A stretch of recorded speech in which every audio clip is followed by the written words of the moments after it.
speed up new construction and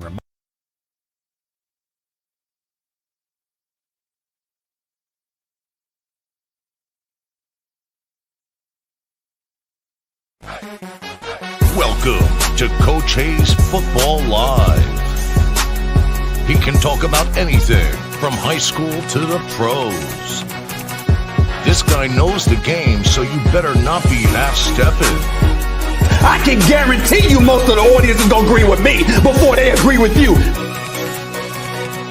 Strap in, because Coach Hayes is about to crack your cranium and fertilize your brain. Go ahead and right here, right now. Subscribe now and check out CoachHayesFootball.com.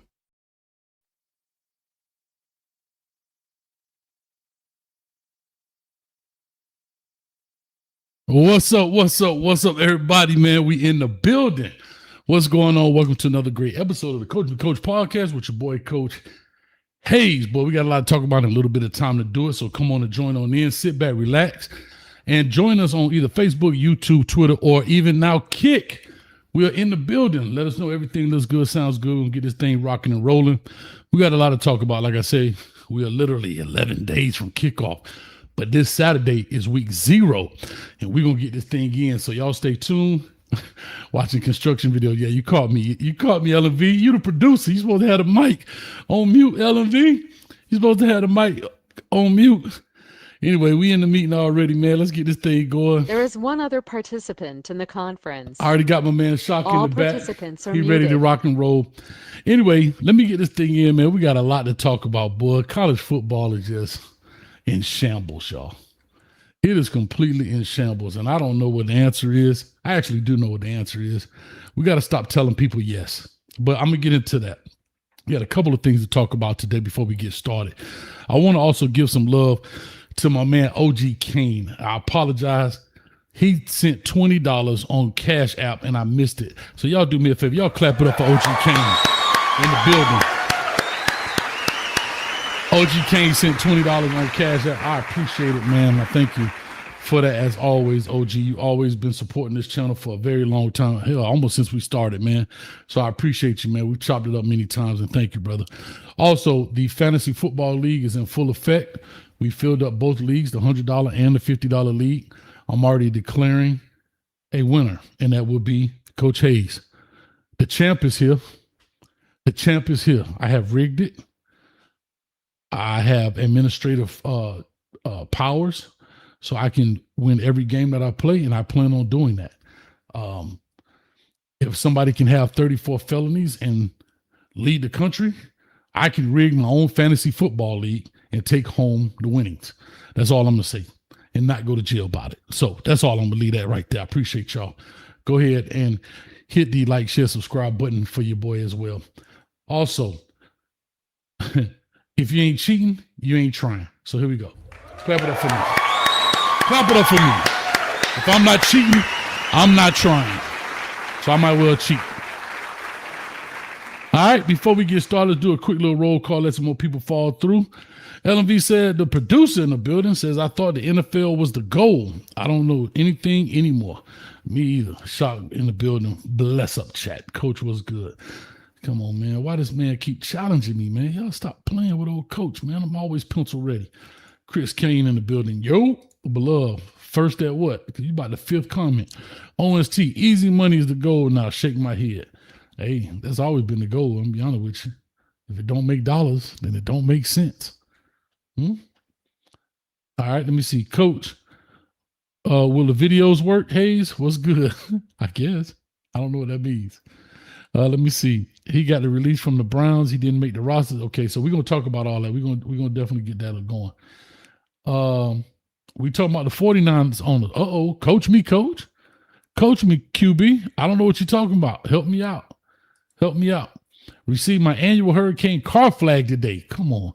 I can't wait to put my flag up outside the house. I got a Florida State dude right across the street from me. Boy, look here. You know anyway. Let me see here. Drew in the building. Good day, Coach. G-Day, Coach Hayes. Liam start. Oh, what's up with you, man? Liam in the building. If y'all don't remember Liam, shout out to Liam. I got the picture. Thank you for the picture, man. It's great. Hope he's enjoying the shirt. Liam started padded football this year. He coming to the U. That is the 2000, I want to say 2036 commit on this channel right here. On this channel. Did what? Committed to the U right here on Coach Hayes Football. Class of 2036. Huh?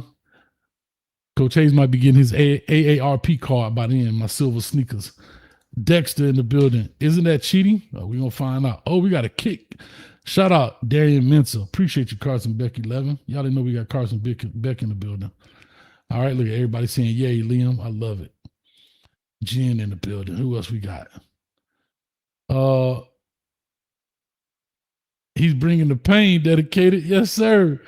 Go Gators. Oh, boy, Dexter Kane. We got a lot to talk about, boy. Them Gators looking toothless out there. Huh?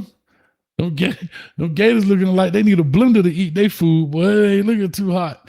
But anyway, let's get this thing going, man. First thing, we talk about transfer portal. And I saw an interesting video. Shout out to my man, Rollo. He sent me this video, actually, about a loophole in college football, which I thought was very interesting. And here's what's important about this loophole. I'm going to play this video, let you guys listen to it and see your thoughts on it.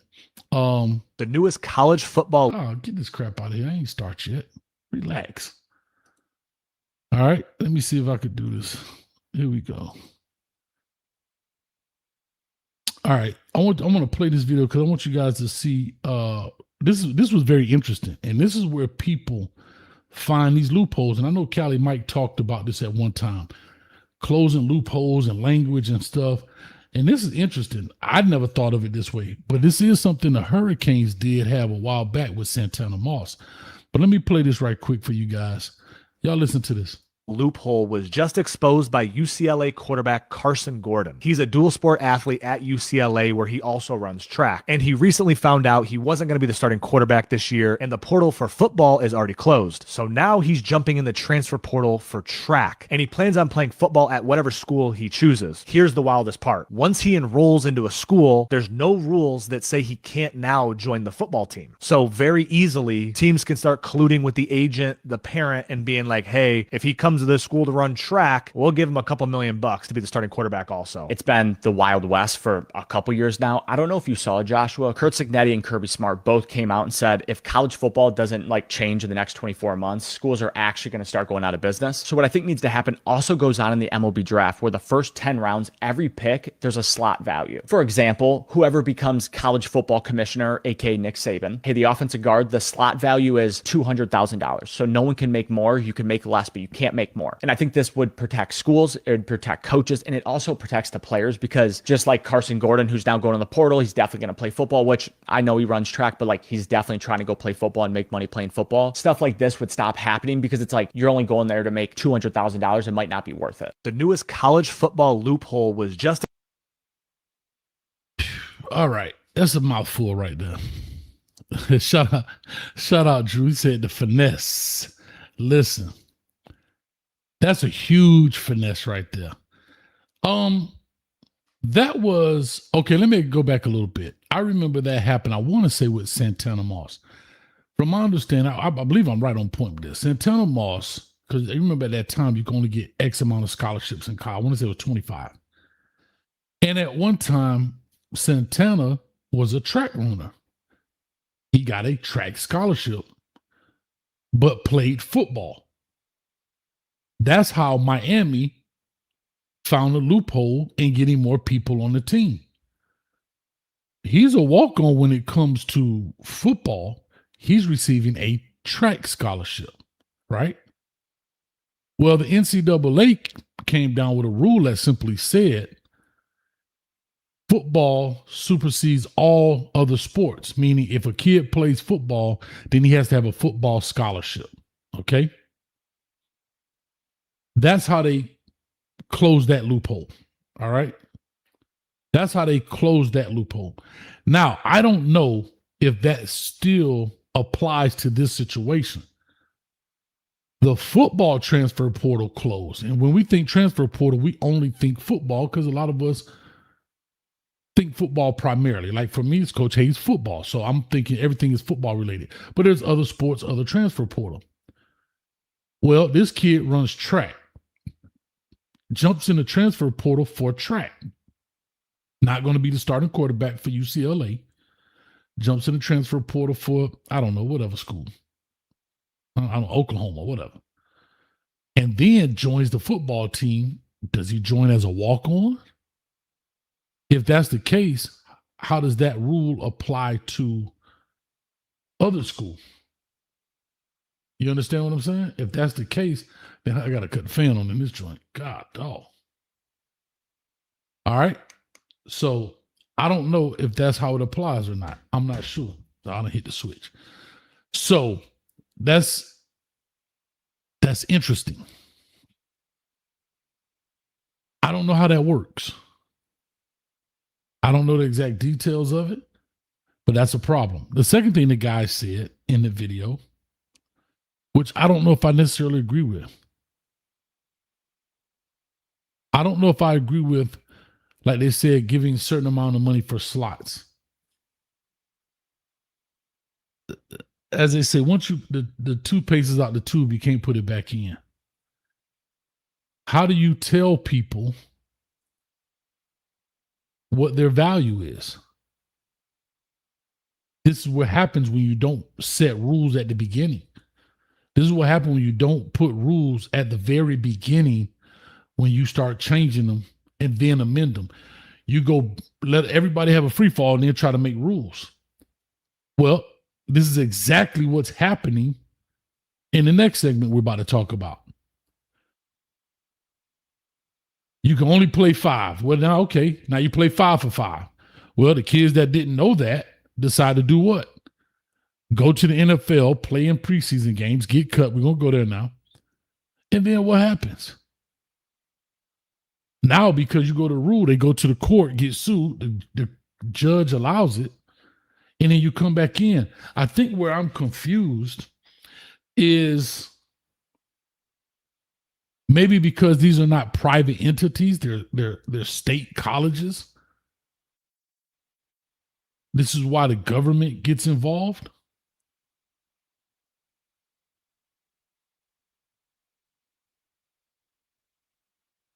How are you going to the NFL and then come back? I think that's my problem. I understand. And this is the problem. We don't have a cutoff. We don't tell people no. I've always said this. That's what's wrong with America. We don't tell people no. Everybody get a trophy. Everybody gets a chance. Since the NCAA made this rule, and shout out to Cali Mike's point, they don't look at the language. They allow themselves to get sued for doing stupid stuff.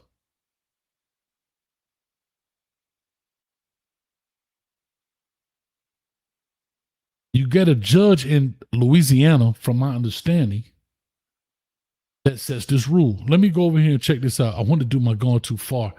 E. Brown sent me his own going too far. Y'all got to check it out. E. Brown, if you're in the building, let me know. Because this video you sent me, you need to burn it, bro. But I'm going to play it for the people because that's what you wanted. I'm like a genie. You asked for it, I give it to you.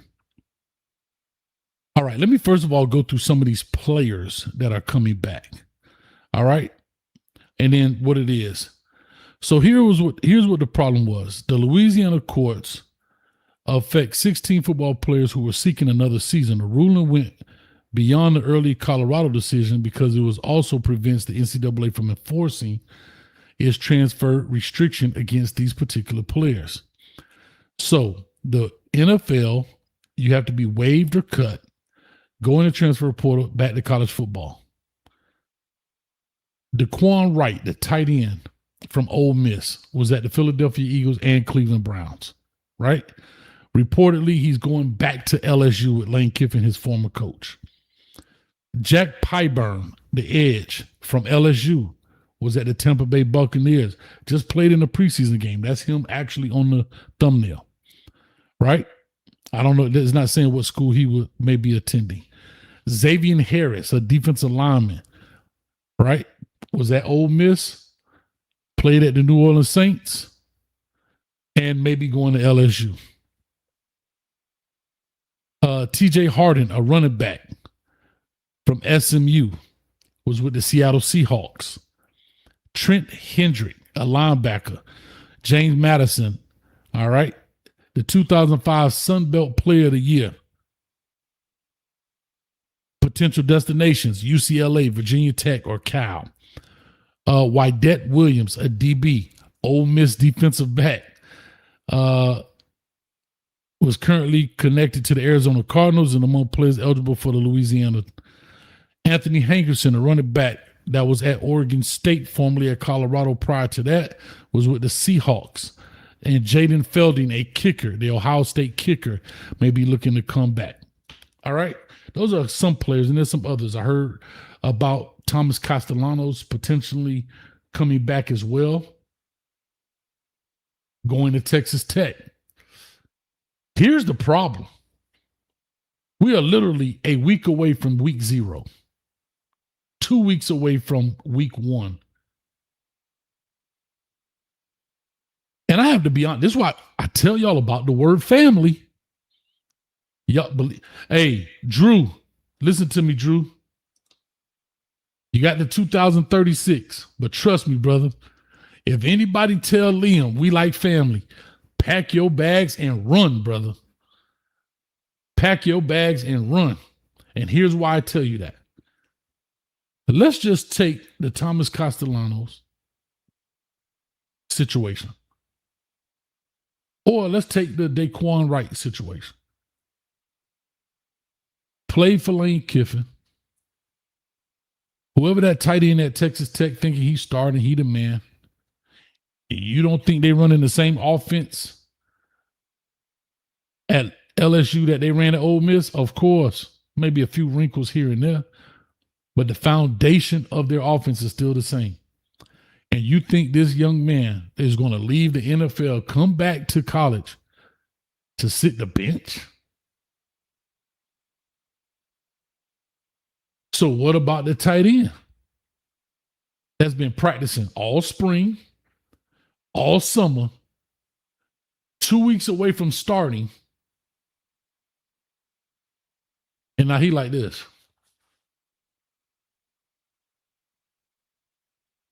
Sure wish I could play.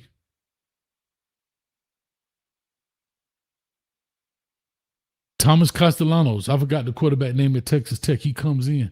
Thomas ain't coming back to sit the bench either. Because the whole purpose of coming back is to increase your draft stock. You're not going to increase it on the bench.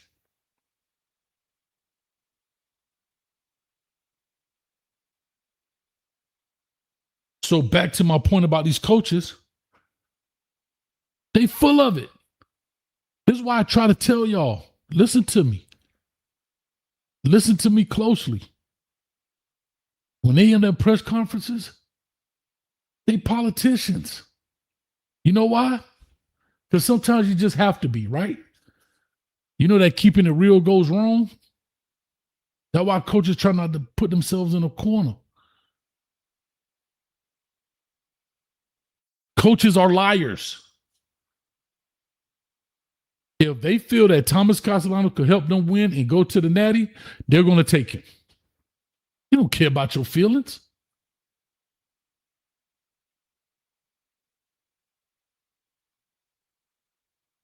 Ryan Day said something in his interview. Oh, it's crazy. But he wasn't definitive about it. He left a door open there in case somebody want to come back, whether it might be his own kicker. I don't know. I wish I had that clip of those people as well. I had a clip of those guys.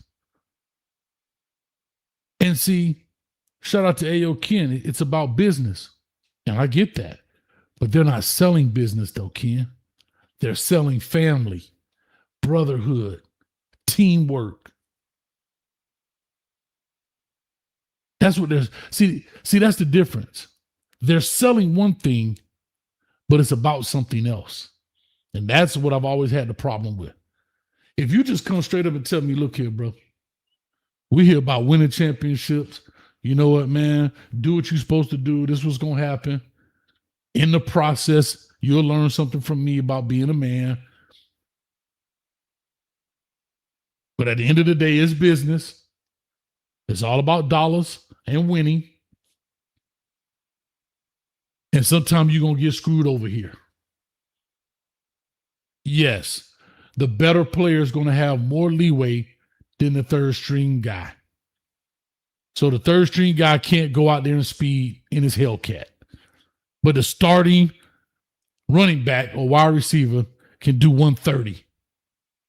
And he'll be okay.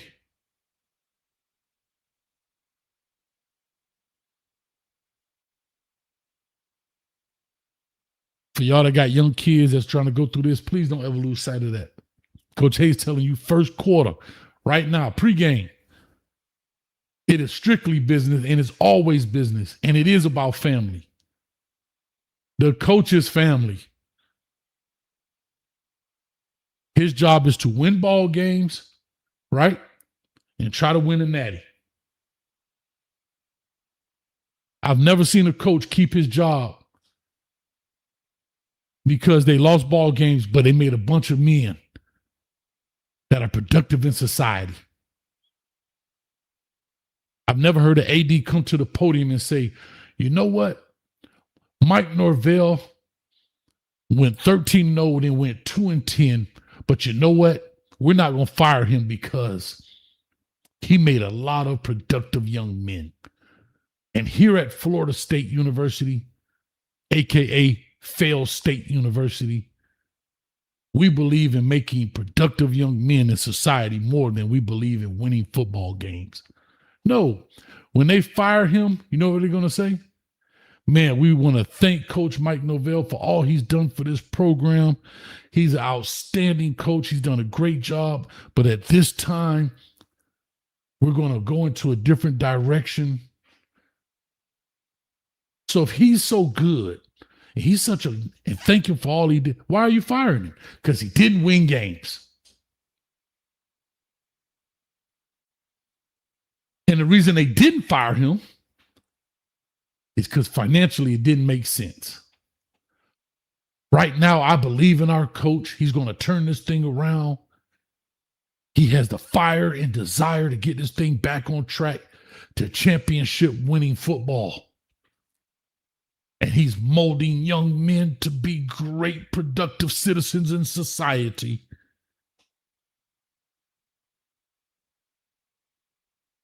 Drew, listen to old coach now. I'm telling you. This is about business. This is about business. Now, Lane Kiffin, this dude always in the news. He's a dude that don't care. And I have to say, I kind of respect that. He don't, look, bro, this is what it was. He says, this is probably your best soundbite. Let's see here. Kiffin defended LSU's pursuit of players coming back from the NFL, saying that if these players are eligible and other schools are recruiting them, LSU can't simply ignore this opportunity. So what is Kiffin saying? I have no moral compass. If it's the rules, then it's the rules.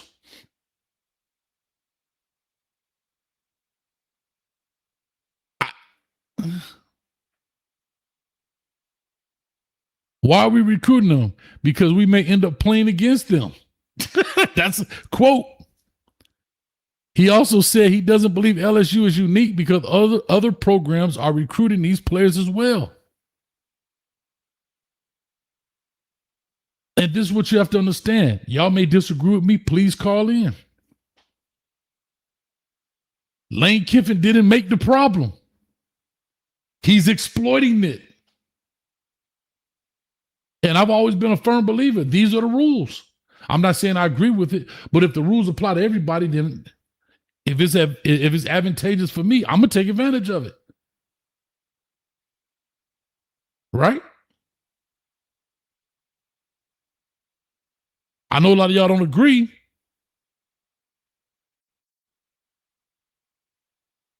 Look at Ryan Day, quote, I don't like it.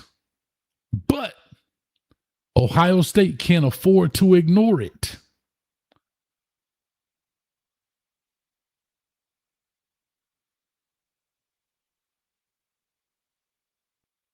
Listen to this. They call the situation frustrating, particularly because teams have already built their rosters this late in the offseason. But he also acknowledged that if other teams start adding NFL players, Ohio State may have to evaluate those players too.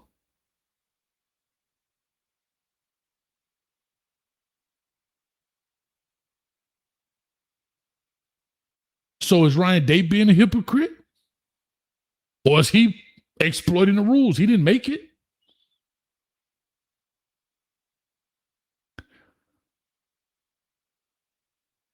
Now, Dan Lanning says once you go to the NFL, you are a professional.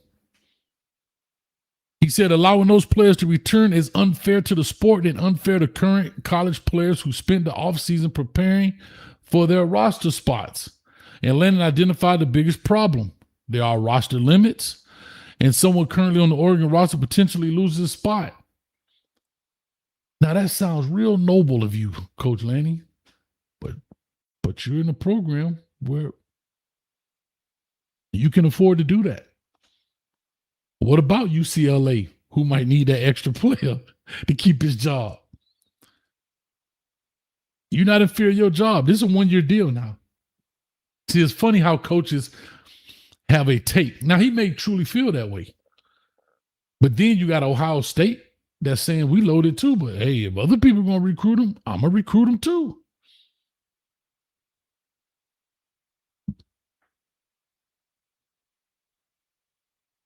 Coach Lanning brings up a great point. He says that schools that have already built their rosters and that bring someone back could mean kicking another player off the roster to stay within the limit. That's true. Some coaches do have a moral compass, but 99.9 of them are straight liars. Straight up.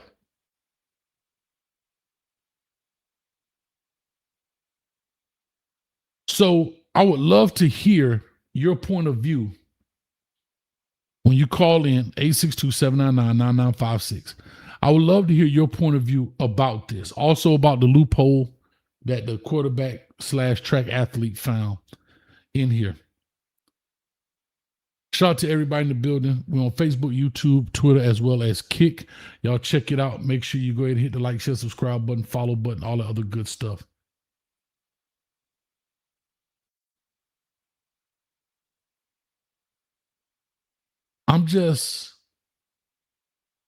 I'll say it like this. Y'all call me what you want to call me. I don't like it. I think it's crazy. We got to tell people no. But on the other hand, you call me a hypocrite. If I was coaching, and it's in the rules,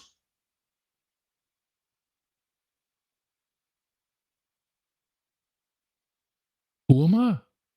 I ain't tripping. It's in the rules.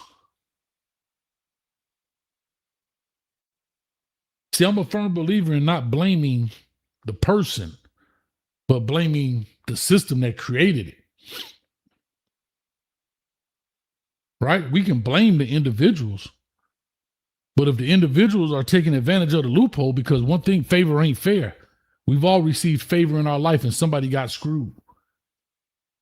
Did you ever say, well, I'm not gonna take that. Go ahead and give that person a ticket. How many of y'all got stopped by the police? And the officer say, all right, man, I'm gonna cut you a break this time. No, officer. I was speeding. Give me the ticket.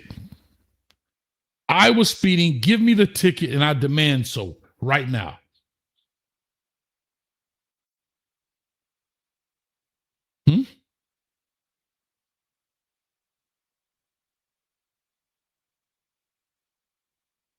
I'm just telling you. You're guilty as charged, officer. True story. Like you say all the time, Coach, just because you can do something doesn't mean you should do it. And that goes for coaches and players. Great point. Anything's everything. Just because you can doesn't mean you should. I'm glad you said that. You're right. However, typically when I say that, it's in different contexts when we're talking about social constructs. We're talking about inciting stuff, legal stuff, political stuff. And I have to say this as a coach. If I'm struggling at a tight end spot, yeah, I got one, but he ain't shaking nothing. And I need one. Because one thing I will do is be fair with my players. It's business, y'all. I ain't never told my players it's family. Now, did we end up being family? Yeah, I talk to them all the time. Man, I was brought here to win football games. And y'all on this team to win football games. KK, what's up, baby? Hey, them Cyclones might need you, dog. They might need you back there, 19. They might need you back there. Don't go across the middle. You might go to sleep. Which one of y'all want to go night-night?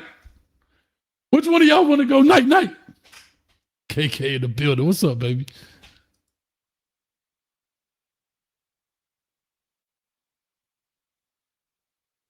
Where Checker at? Let him come on back too. Huh?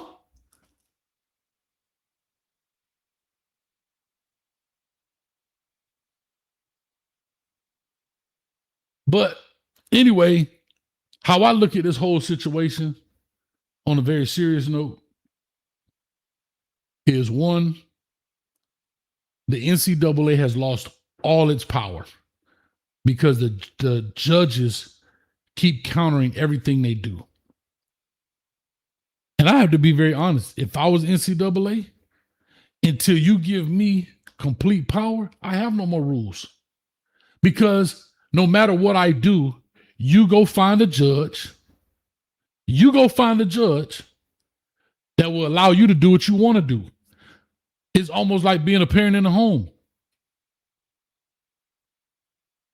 Anything that daddy say, mama come back and say, no, he can go to the party. He acting up in class. He grounded for a week. No, he not. He grounded for 3 days. He grounded for 3 days.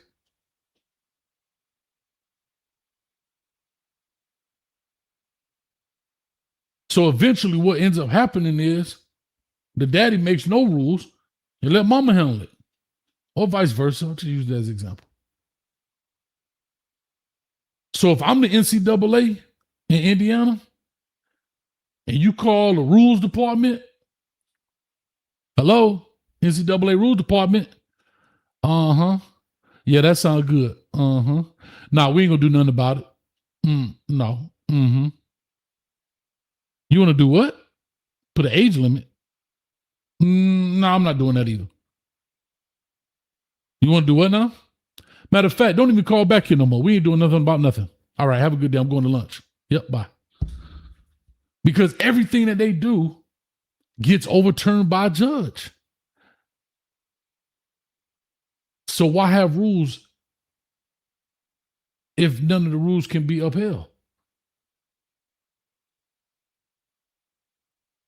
If I'm NCAA, I would come out with a press conference today and say, you know what?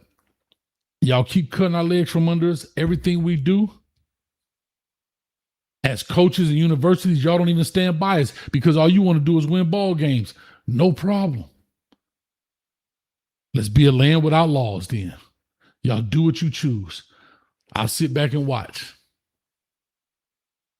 Because as a governing body, you have no power. So what are you governing? Nothing. I hope that makes sense. 862-799-9956. Call on there. Let's chop it up. Let's talk about it. Let's see what's on your mind. I know y'all in here going ham. I see y'all in the chat. Coach had to stay out of the chat. Yes, sir. Chin chucker. Man, I just watched that video the other day. Touchdown. KK had a limo ready. Oh. There you go. What's the definition of professional, Miss Wilson? But we can't say get paid because these players are now getting paid. Maybe not for playing football per se. And that right there is a perfect example. Who cares what the definition of anything is if nothing's being upheld?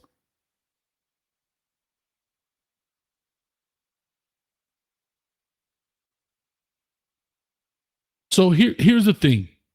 And again, this is what they say, but it doesn't mean it's true. Cole, what if you don't go to college, try for an NFL team, and you make the team, play in the NFL for 5 years, then decide you want to go play college? Is that wrong?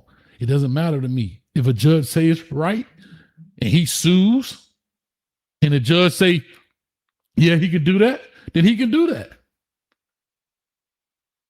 So again, back to y'all point, you can ask me, I'm gonna treat that just like as if you called in the NCAA hotline. Hey man, this department closing down. Matter of fact, the whole building closing down. Y'all can do whatever y'all want to do. Just go find a judge to sign off on it. We good. Holler at you. Bye. I'm going to lunch.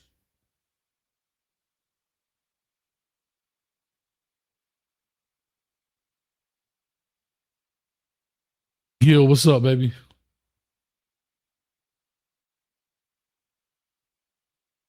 There you go, Big Frank. Hit that button, man. Y'all go hit the like button, guys. So, again, that's just my point of view on it. I got the phone line open. I got Shaka Cali Mike in the building. We're going to chop it up. I want to hear their points of view.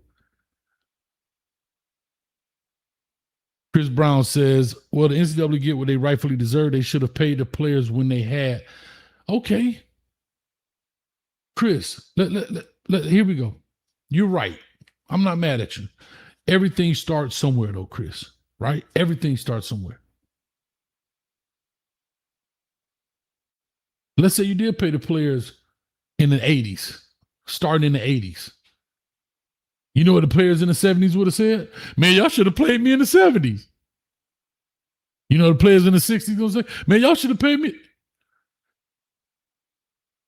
So we kicking the can down the road. I get it. But at the end of the day, everything starts somewhere, and the people prior to always get screwed. That's just how it is, because you got to start somewhere. Anyway, shout out to everybody in the building. Appreciate y'all. Let me take this first call of the night. Thanks, Chris.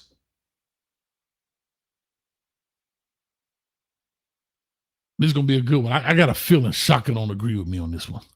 Shock, talk to me. Hello. What's up, baby? What's up, Coach? You can hear me? You sound distorted on my end. I don't know if you can hear me good. I sound distorted? Yeah, on my end. All right, let me do this. On too. You can hear me good, though? Yeah. You screaming at me, but hold on. I'm gonna exit out and then come back in. So y'all stay on the line. Don't hang up. I'm gonna exit out. Y'all come in. I hear myself in the headset, though. All right, hold on. I'm gonna exit out the app and then come back in. Okay. Okay. Just hold tight. I don't know. Sometimes you get feedback. That boy got the headset on. Liz out. Can y'all hear him loud and clear when he was talking? I think everything should be good. There are 2 participants in the conference. Shock, talk to me. Is that better? Yeah. Now it is. All right. So talk to me. What's up? I mean, overall, Coach, for me, strong opinions and shit. I ain't gonna argue with nobody. For me, I'm kind of indifferent, man. I say no harm, no foul for me. Explain that. Somebody said in there, just because you could do something don't mean you should do it. Or no. The part about what if I go make an NFL team for 5? I mean, the kid was in camp for 30 days, man. We talking about if he played in the NFL for 5 years. What are we talking about? Like, My thing is, he would have been a 5. Like, they came up with the 5 for 5. That's what he would have been. Like, if a month ago they had this damn rule in place they just ruled on, the kid would have never declared for the draft. It's not like he's a 29-year-old player coming back. He don't have no definitive age advantage over the rest of the college players. He would have been a 5th-year senior this year anyway. Okay. So I don't see where Like, I mean, what? So what, we're gonna be mad because okay, he got released from an NFL team. Let's say worst case scenario, he comes back, he gets one more year NIL money. Two things can happen. Next year he might try out for another NFL team. He don't make no roster. Why are we upset? How that hurt us? If he does, sometimes a year can make all the difference in the world. Cam Ward was a projected fourth round pick. He came back and went number 1 overall. So this kid, for example, I looked at his stats. He had over 600 something yards as a tight end last year at Ole Miss. He had a pretty damn good season. So let's say he get another year at LSU. He train, he get a little faster. Maybe his workout at the combine is a little better. He gets drafted this time. Maybe he make sometimes in the league, see fans just say, "Oh, you're too sorry to make the NFL." But I can tell people don't really like everybody in a superstar, granted.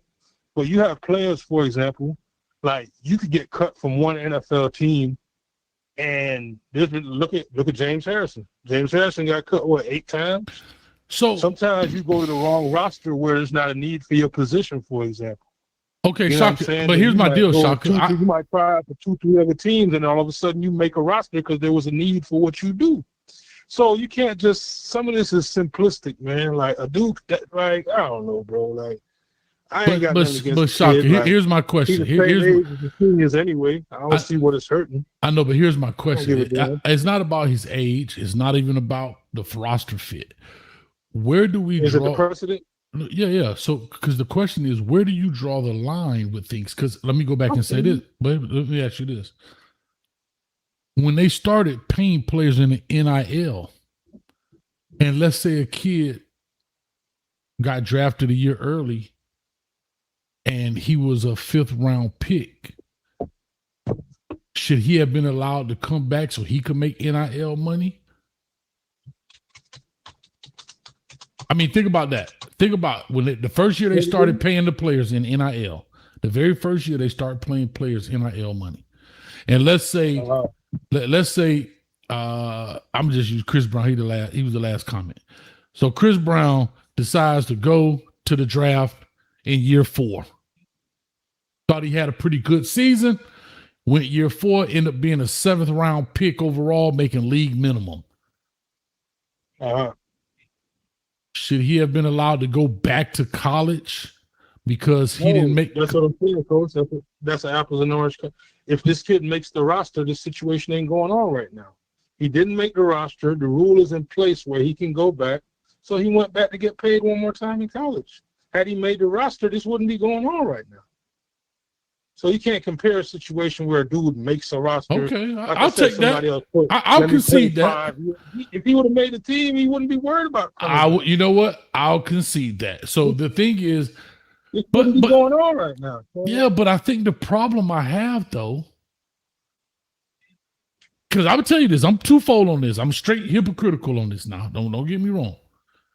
If I'm the coach and it's in the rule book, I'm reading the rule book. However, on the outside looking in, when I look at this, we have to draw the line in the sand at some point. I'm with you. I get that, Coach. OST just put that in the chat. He said some of you don't want rules. There has to be a hard stop somewhere. I agree, but I also agree with you, OST. Like you said, this year is a one-time because of the new rule. So it's a unique set of circumstances this year because they just put this 5-for-5 in place. It just so happened that this kid fell kind of like 30 days, 60 days behind that rule or whatever. So now they allowed him to go back a month or so retroactively and capitalize and play on it. So, I mean, it's not something that's going to go on every season. I just think people blowing it a little out of proportion and making more out of it than I'm pretty sure it'll work itself out. And between the courts and the NCAA, they're going to figure out something and put some kind of cap on it. And I'm pretty sure it's going to work itself out. But as far as just demonizing this kid right now, I don't see the point of that. No, I don't demonize. To your point, right. So if anybody's demonizing the kid, I'll say this. It just so happens they don't have it in place right now. Correct. I will say this. Again, I'm a firm believer in peeling back the layers of the onion, right? Blaming the systems that allow it. For example,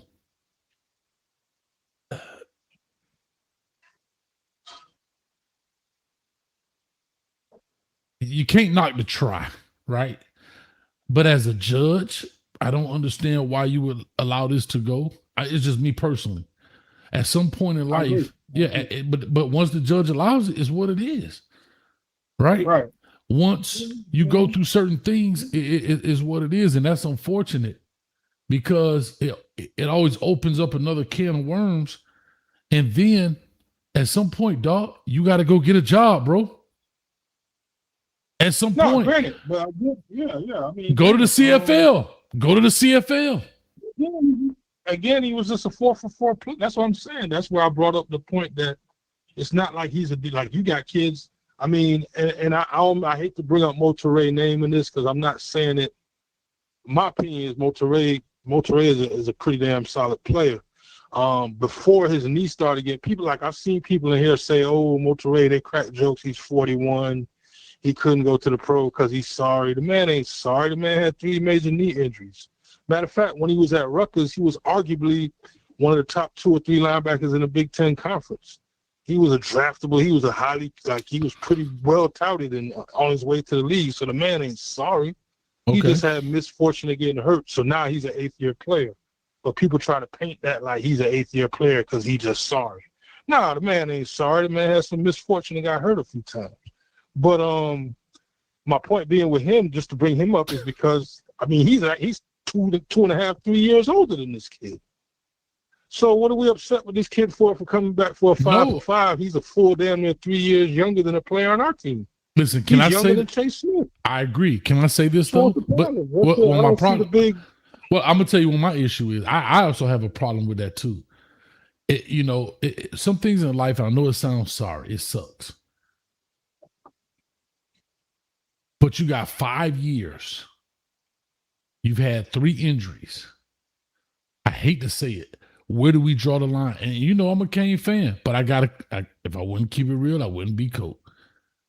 At some point, same thing we did. What was old man, the tight end we had that came from Oregon? Dude was in his 9th year. Like, what are we doing? In your 9th year of college, you could have been a pharmacist. You could have been a damn orthopedic doctor by this point. But then that was COVID brought about a lot of that, right? Because of the COVID year. He also had injuries, right? COVID, but that's my point. We're in the 9th year of college football, bro. Yeah. I don't necessarily. I mean, it is what it is. All I'm saying, Coach, as I said, I think they'll work it out. They'll figure it out. But I just don't understand it getting people upset, like, because the kid can't. He's barely a month. He left school a month ago. Like, what? Like, okay, and he's a 5th-year senior. Like, I don't understand that getting people angry. Like, I just, for me, I don't get that. I think it's one of the but I ain't gonna make LSU beat Miami, so I don't give a damn. Well, there you go, and that's why you don't care. But if that dude, let me ask you this, because that's the same tight end now. Listen to this. If I'm not mistaken, that's the same tight end. That's right. He caught the touchdown against Miami Ole Miss. Hold on now. He was actually pretty sweet. Yeah, that's what I'm saying. So if people in here saying the man's sorry, the man had close to 700 yards as a tight end last year. Well, he had a pretty damn good season. Okay, but let me ask you this. How would you feel Miami plays LSU first round of the playoffs? He catch that same corner route against us when he playing for LSU. And he did it. Well, hey, man, if that's what happened, that's what happened. You'll be hot. Shaka, you'll be hot. The part you put in there about if they let go another player to make room for, man, these coaches do that every season in college ball anyway. They just don't publicize it to the public. I done seen it, bro. They do players dirty. That's why I don't feel bad. You talking about the NCAA need to control. I don't feel bad for them people. They do players like this every year. They kick players out their scholarship every single season and nobody sees nothing. Every season all across the country this happens on a regular basis. So I'm supposed to feel bad for the NCAA? I'm supposed to be bad. No, I don't feel. I don't feel bad for the NCAA. I was just saying, if I was the NCAA, I wouldn't waste my time. I was just saying, I don't feel bad. I don't feel bad for anybody in these situations, to be honest. I was just saying, if I was the NCAA, I wouldn't waste my time, effort, or energy with the legal aspect of trying to create these rules, all of the stuff that, it takes time to put these rules and stuff together. For some dude in Louisiana Yeah, he could do it. It just erase all your hard work. I'd rather be doing something else, going to lunch. But Well, anyway, let me ask you this, Coach. I always put in here that this year, because of because the whole 5 for 5 thing, the whole thing just got put in place, and they're trying to figure it out. You'll probably have, he put an estimated 15 to 20 players that in a similar situation this year. That's about right. So why are we mad about that? I mean, let's say that happens this year, and then they sort it out, and they think, okay, move on. I just don't get. Okay. Well, let me do this right quick. All right, let me do this. I'm gonna put you on hold. I'm gonna bring Kelly Mike in, get his point. Bring Bishop on, get his point. Then I open up to everybody. Let me do it that way. All right. I appreciate you, my man. All right, we're gonna bring Kelly Mike on the line real quick. Somebody said Coach don't T-Bone said Coach don't start. I'm just asking. I'm just saying. I just know when rules get implemented, somebody's going to get their feelings hurt. Right? When a new rule gets implemented, somebody gets cut short.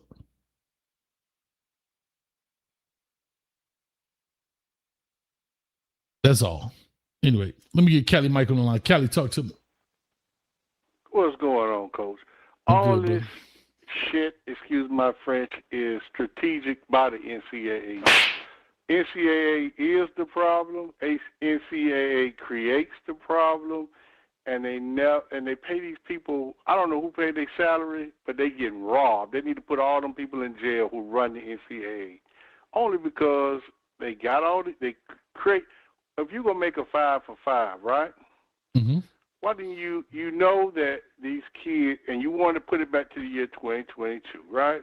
Mm-hmm. This rule should have been announced in January so that these kids knew before the NFL draft that they had an opportunity to go back and play.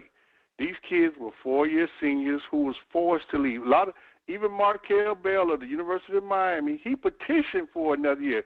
He jumped in the draft because the decision wasn't going to come through before you had to register for the draft. So he went on and went, and he's doing well. But this is the NCAA 100% their fault. Don't throw the rock and then cry that you threw a rock. Don't do that. They stupid. Mm-hmm. Bro, if you played 4 years of college, let me use you, Coach. Okay, let me ask you. Mm-hmm. You were a kid, you was pretty good, but you wasn't quite NFL ready, and you felt like you needed one more year, and that one more year might make a difference for you, right? Mm-hmm. You go out here, and they say, no, you can't have no 5th year, right? They tell you this. Say, well, my choice, I'm going to try for the draft. You go out, you try. Mm-hmm. You don't make it. You get cut. Right. And why? The day before you get cut, they come out with this 5 for 5 rule, and you say, man, I petitioned for a 5th year, but they told me no. Mm-hmm. Now I'm here. I went out for the NFL, and I didn't make it. Oh, they got a new rule where I can get another year? Mm-hmm. Man, I'm going to get me another year because, one, I felt all I needed was one more year. Mm-hmm. I felt I was close, but I needed that 1 year. But they came up with the rule in damn July, August, whenever they came up with this, and they put this out, so that kid is entitled to go back because maybe he didn't want to leave because there were kids, like I said, Markel Bell of the University of Miami petitioned for another year. Okay. They didn't, but it wouldn't have come through before there was a deadline to register for the NFL draft. The decision would not have been made before the deadline. He put his name in there only because of that. But if this rule would have been in place in January, he would have stayed another year because he felt like he wasn't ready. And there were several kids like that. Mm-hmm. So this ain't got nothing to do with the kid. This ain't got nothing to do with the coaches because in this era of tournament-style football, well, what about the Hurricanes? We got 2 spots. We just release Hayden Lowe and we release Cam Vaughn. So I'm hoping that we go fill our roster spots because it's open and it's the low. They put this in place. When they made the 5 for 5, they could have sat down and had a committee meeting. They got lawyers who make millions of dollars. And all they had to do is sit down there and go through all the scenarios before they put this out and think of all the things that could happen, and they could seal them loopholes, or they could say, we want to do this, but we ain't going to wait. What we're going to do, we're going to wait till next January. We're going to start this in 23 with the class of 23. So when their year starts, they'll have the football season to be over. Okay. We'll announce it before the draft. They'll have all the information, so they can either go for the draft or they can stay for their 5th year. Gotcha. By announcing this after the kids were gone, and you done told a lot of these kids know that these kids petitioned. See, everybody looking at, they went to the pros. A lot of these kids were forced to go because they petitioned for a 5th year. They were told no. 3 months later, you come back and you announce, it's a 5-for-5 rule. After you done told kids no. The NCAA told the kids no. And then you change the rule in the middle of the game. So what the kid supposed to do? He going to come back, right? When you come back? No, listen, I'm not saying you're wrong. I think you make for that. I'll say this. I think you make a very valid point. I think you make a point, especially about the timing, right? Either one, do it in January.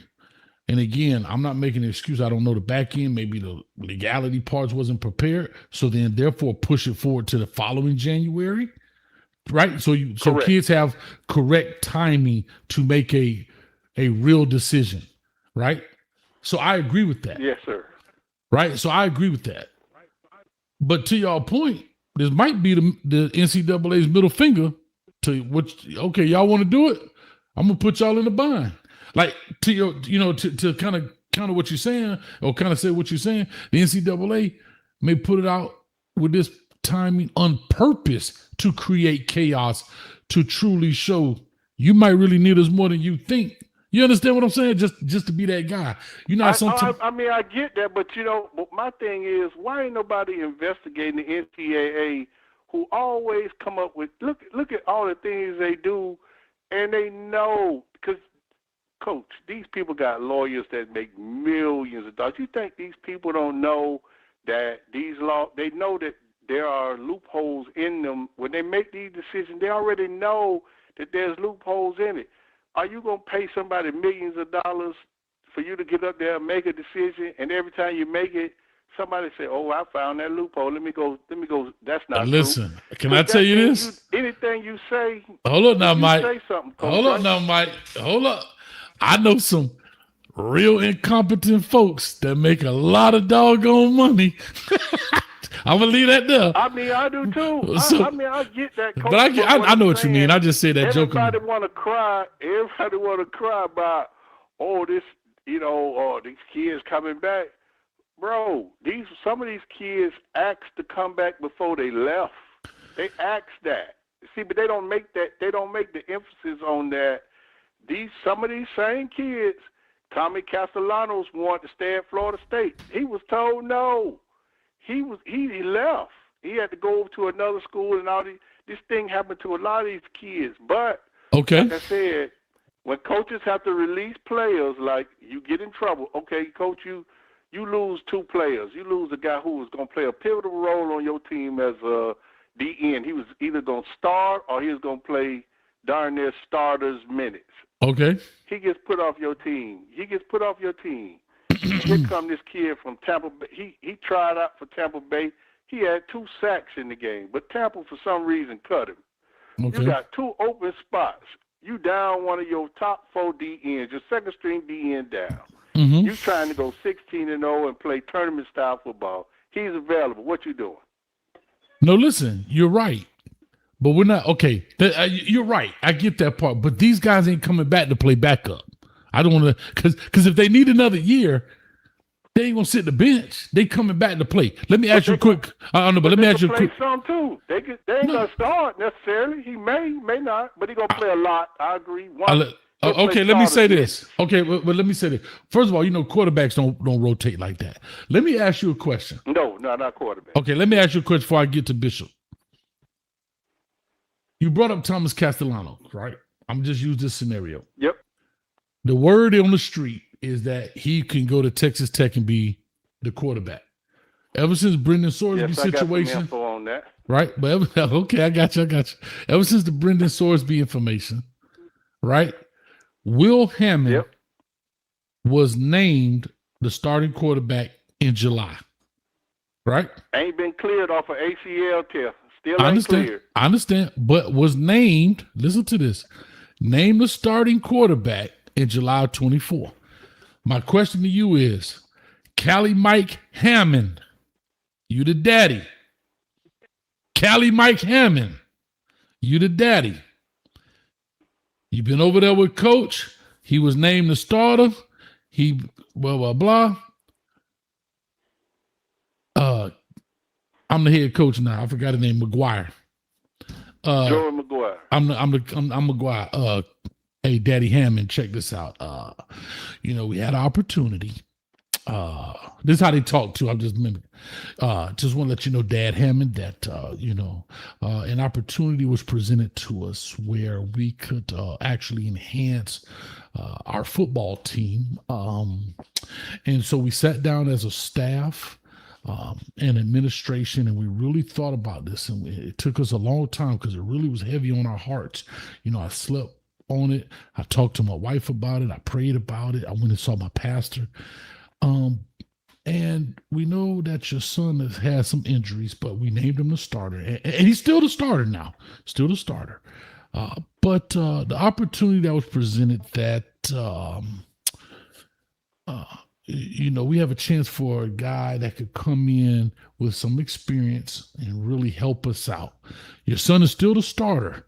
But have you ever heard of Thomas Castellanos? Have you ever heard of that young man? Yes, sir. Okay. Yeah, he's the gentleman, played at Florida State, went to the NFL. But, the NCAA, those idiots up there created some rule, and he's deciding to come back. And we're just looking at him for a backup role. Your son's still the starter now. Still the starter, even though I know he's not clear with his ACL. But we're bringing this guy in for a backup role because he just needs a little more experience. And so that happens. And what do you and what's your response? I don't like it, but I understand. I hate it. Matter of fact, I hate it. But if my son going to be the best, he's going to have to go out there and compete. I don't like it because you named him the starter, but I do understand. I understand. Don't like it. You want me to agree, you want me to compete in 13 days. I need to compete with a dude. Bro, he gonna have to. But see what you're missing, Coach. Now, what you leaving out was kind of unfair here. Will Hammond wasn't even the starter. You only got this situation because of the Brandon Swordsman situation. Now, come on, It doesn't matter. Let's call a spade here. Okay, you're right. You was not the starter. You got it because of unfortunate circumstances, and now you're losing it because of unfortunate circumstances. Not losing it, you're potentially losing the spot because of another unfortunate circumstance. The same way you got it, Daddy Hammond. The same way look like you about to lose. But that's fair. But guess what? At least I had time to lose it. I was named on July 24th, the starter, literally a month ago from today. I was named to start 30 days ago. I was named, started fall camp as a starter, all of this stuff. And you want me to compete with a dude in 13 days for the starting job. And I may start the first game. But game 2, it's over. But game 2, Thomas Castellanos in the building. But let me flip it back on you, Coach. Let me flip it back on you. You his dad. And I say, your son is, we wanted to start him. He's not fully healthy. He hadn't been cleared by the doctor, but we gave him the confidence because he was helping us in a bind. Now, I want you to understand that the NCAA has put us in a bind. We want to compete for a national championship. Coach, this is my job on the line. I know that's your son, but my obligation is to play the best kid. Now, we have been blessed to get another kid. It is 13 days before camp, but your son been in the system. He know the system. This kid coming don't know the system. He got to try to compete with him. We're going to give him an opportunity. But all I'm asking you is that we gave you the same opportunity because truly your son is not cleared to this day by a doctor. Your son is not cleared. Okay, guess what? Now what you tell me? I'm the coach. What you tell me? This is a family-friendly show, and Liam is watching, so I can't say all that I would say. But just know this.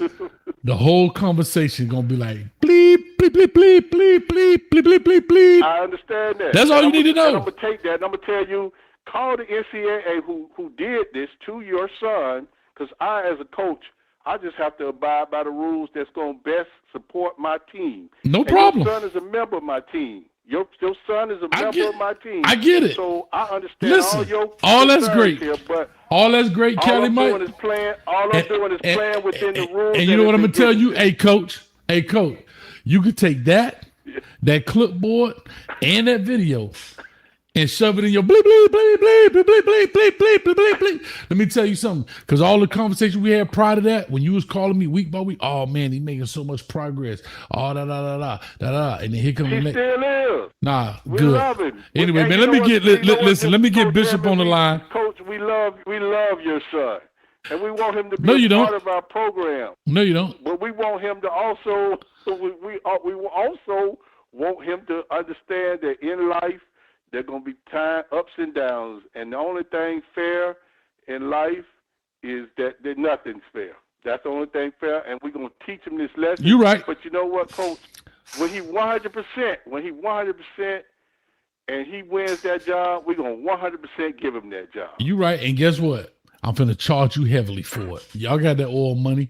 The moment you're supposed to pay, I'm gonna have to pay. I'm gonna pay for that. Right. I understand that. Listen, man. Let me get Newkirk in. Hold tight. Let me get Bishop Newkirk in, and I'll get back. That was fun. All right, Bishop Newkirk in the building. Talk to me, man. What's in the gumbo, baby? Check this out. And I want everybody to hear me, family. Yes, sir. Check this out. If you are the parent and you've been sitting and you've been having your son to buy in to a program and have gone through the process, the fire test, to have their moment, and now they have a potential of someone coming in that has the ability and the experience to take plays away from you, and you're okay knowing that you're close to approaching your time to be drafted, and you're just gonna sit there and be okay? Right. As a parent. Come on, you guys. And understand, yes, the NCAA, they brought in the government, and then the government leads to the county, the state courts. But the key is, and I'm glad the caller before me said, why didn't they do it in January? Oh, that's right. Remember, we've been telling them, well, they made the deal with the NIL because they were butthurt because they got told, hey, you've been running an institution, an entity that you've been bogarted, and it was time that you be pulled on the carpet, and you got to create an NIL. Okay.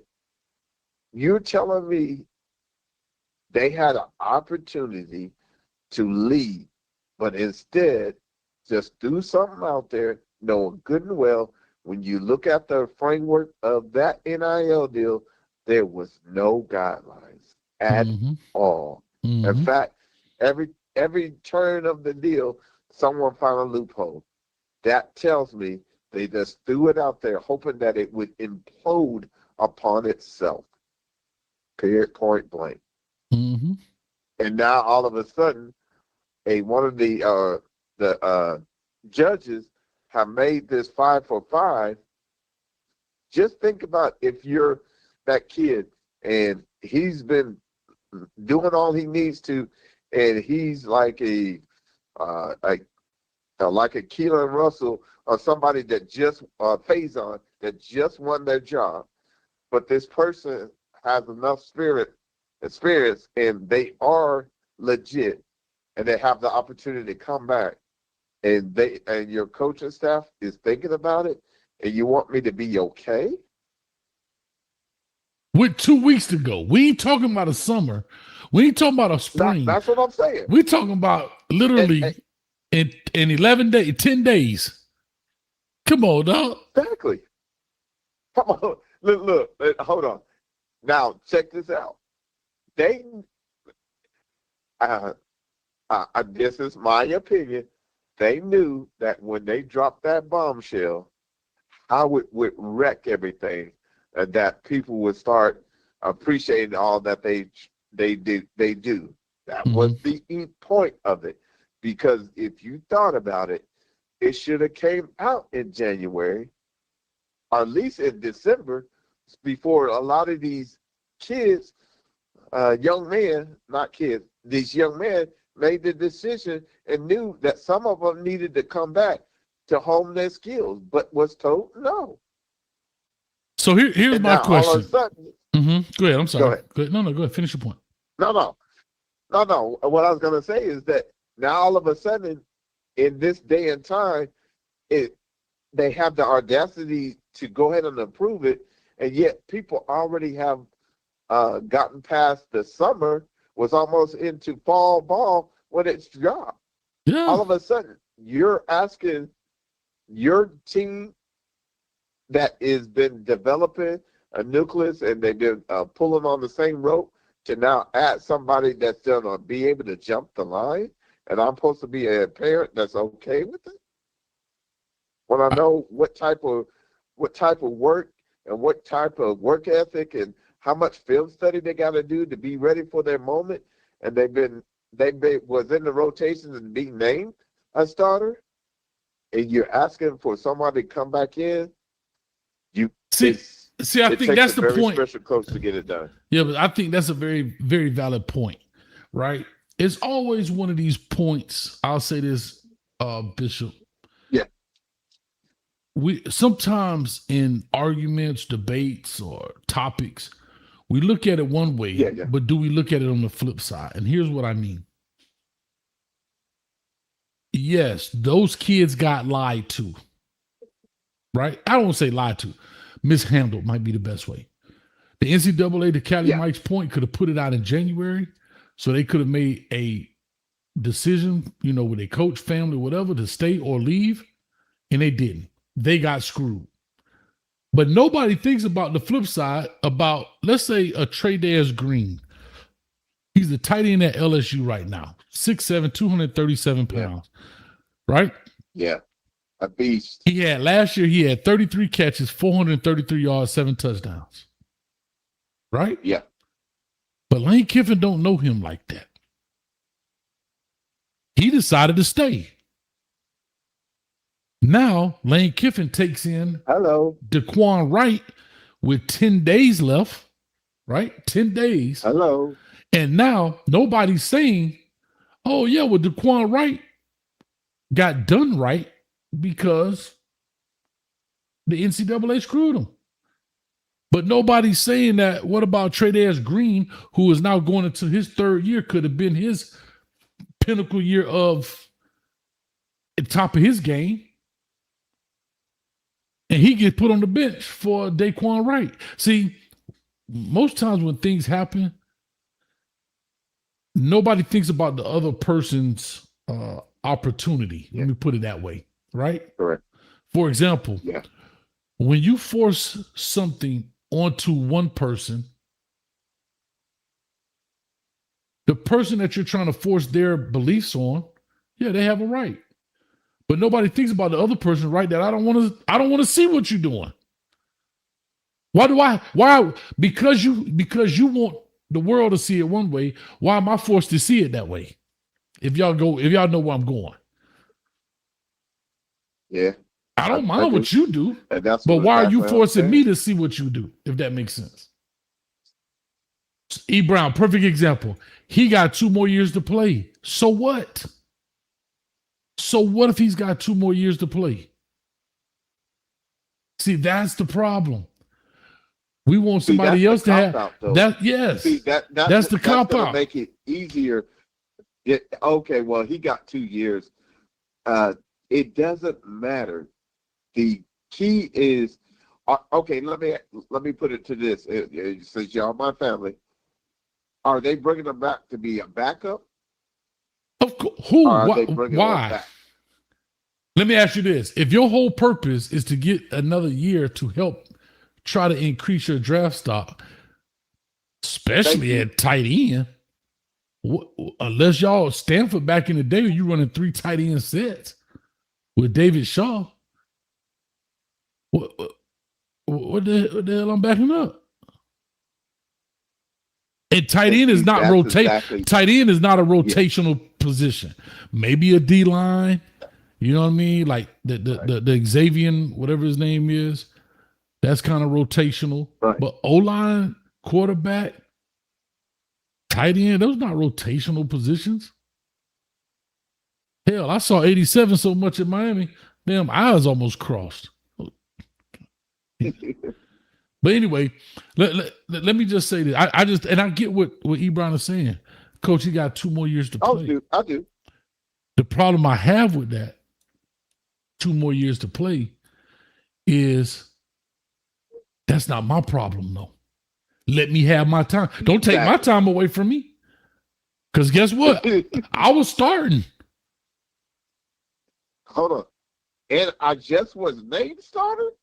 And now I got to, you got to bring me in the office and say, well, we have this individual that is just been waived. He's been at the NFL, and he's because of this 5-for-5, we're gonna make a decision to bring him back. Okay, he's gonna be my backup, right? Not exactly. E. Brown said that's not why he's going back. Kiffin asked him to come back to help him win. How he gonna help me win Put it like this. if he ain't on the field? Right. Can I ask you a question, Coach Hayes? What type of money he gonna get to come back? Well, I don't know that part. I don't. All I'm saying is No. And Shock said, how does this affect y'all? It doesn't affect us directly, but we're just talking. We're having sport conversation. A third or fourth rotation player, or is he going to be counted as a contributor? That to get the amount of the NIL. What I was driving at is because they warrant that type of money, are they coming back to be a cog in the wheel, or are they coming back to drive the wheel? No, right. I got you. I don't know. I'll just say this. Back to E. Brown. Before I do this, I'm going to open up everything, if y'all don't mind. Give me a second, Bishop. And I'll open up the whole thing. We just have an open conversation. Give me 1 second. Speaking of E. Brown, I told y'all earlier, this is my going too far moment. E. Brown sent me a video of him earlier. Can't believe what I saw. But it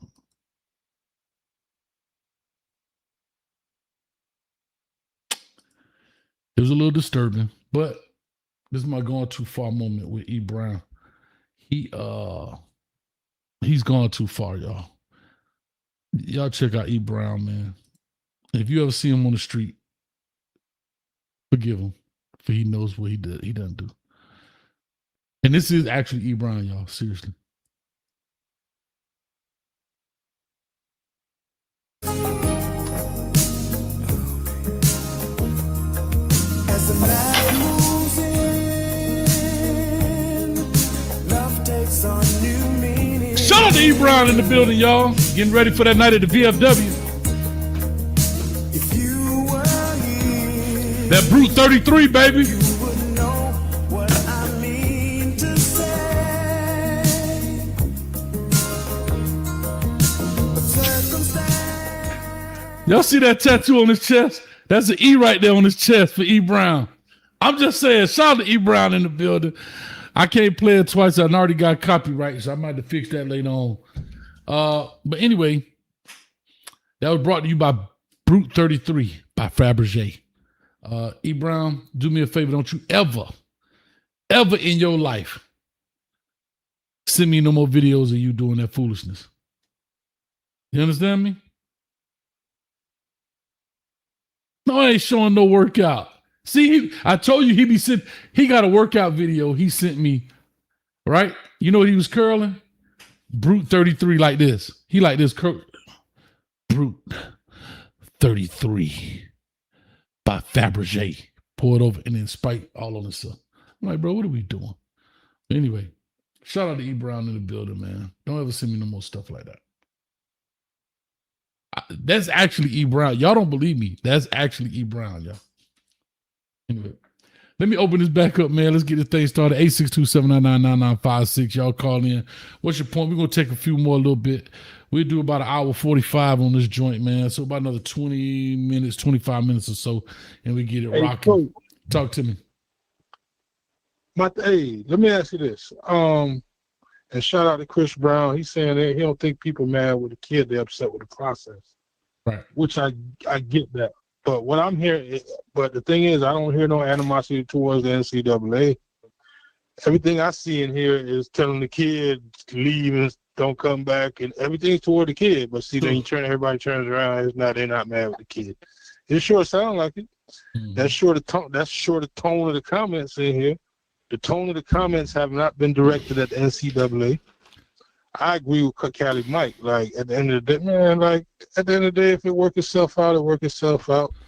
Like, I'm not stressing no kid about he come back and make some money. That's I'll say this. I'll say this. They should have announced it in December or January. I'll say this. That's on them. Cali Mike, and this is why I call it the Coach Me Coach podcast. Cali Mike did open my eyes to the timing. I didn't think about the timing. I didn't think about that. So shout out to Cali Mike for that, in my opinion. Cali Mike.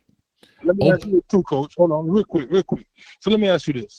Mm-hmm. All this we talking about, all of a sudden we talking about moral codes, and everybody worried about one tight end who might lose his job because this kid coming back.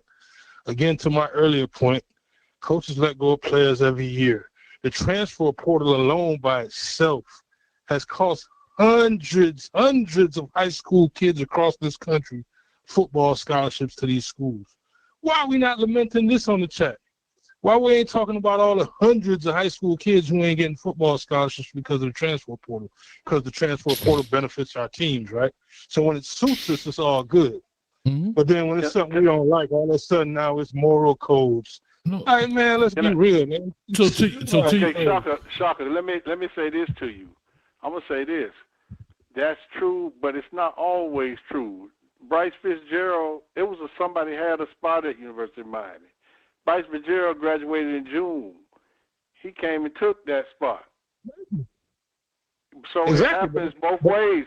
The best kid, it happens both ways. We're saying the same thing. I'm agreeing with you. Right, but nobody. Yes, I know. What's that kid name? We don't care, right?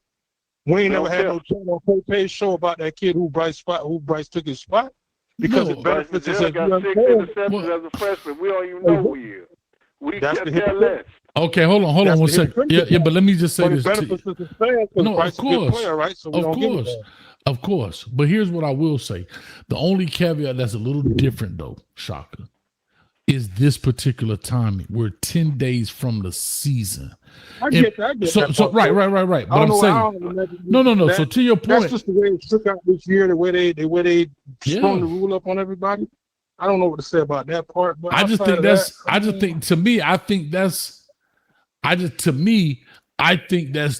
the terrible part. Again, I don't blame the kid in essence, right? I don't blame the kid.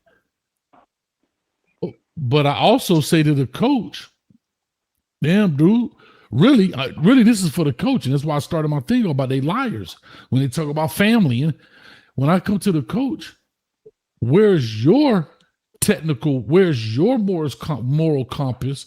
Yeah. You want everybody, you want, listen, 11 days ago, you wanted that tight end kid to believe in everything you were saying.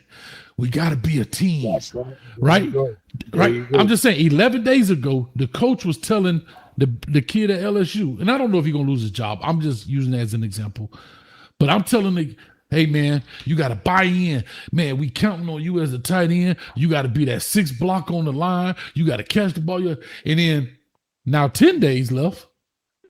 Like that's the part that bothers me the most. Yeah, 100%. And that's months ago, I said that on here with you about these coaches.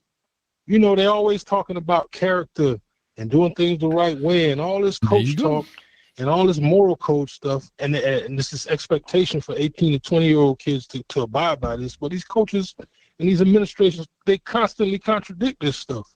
And nobody's upset with them. What about when these coaches get paid?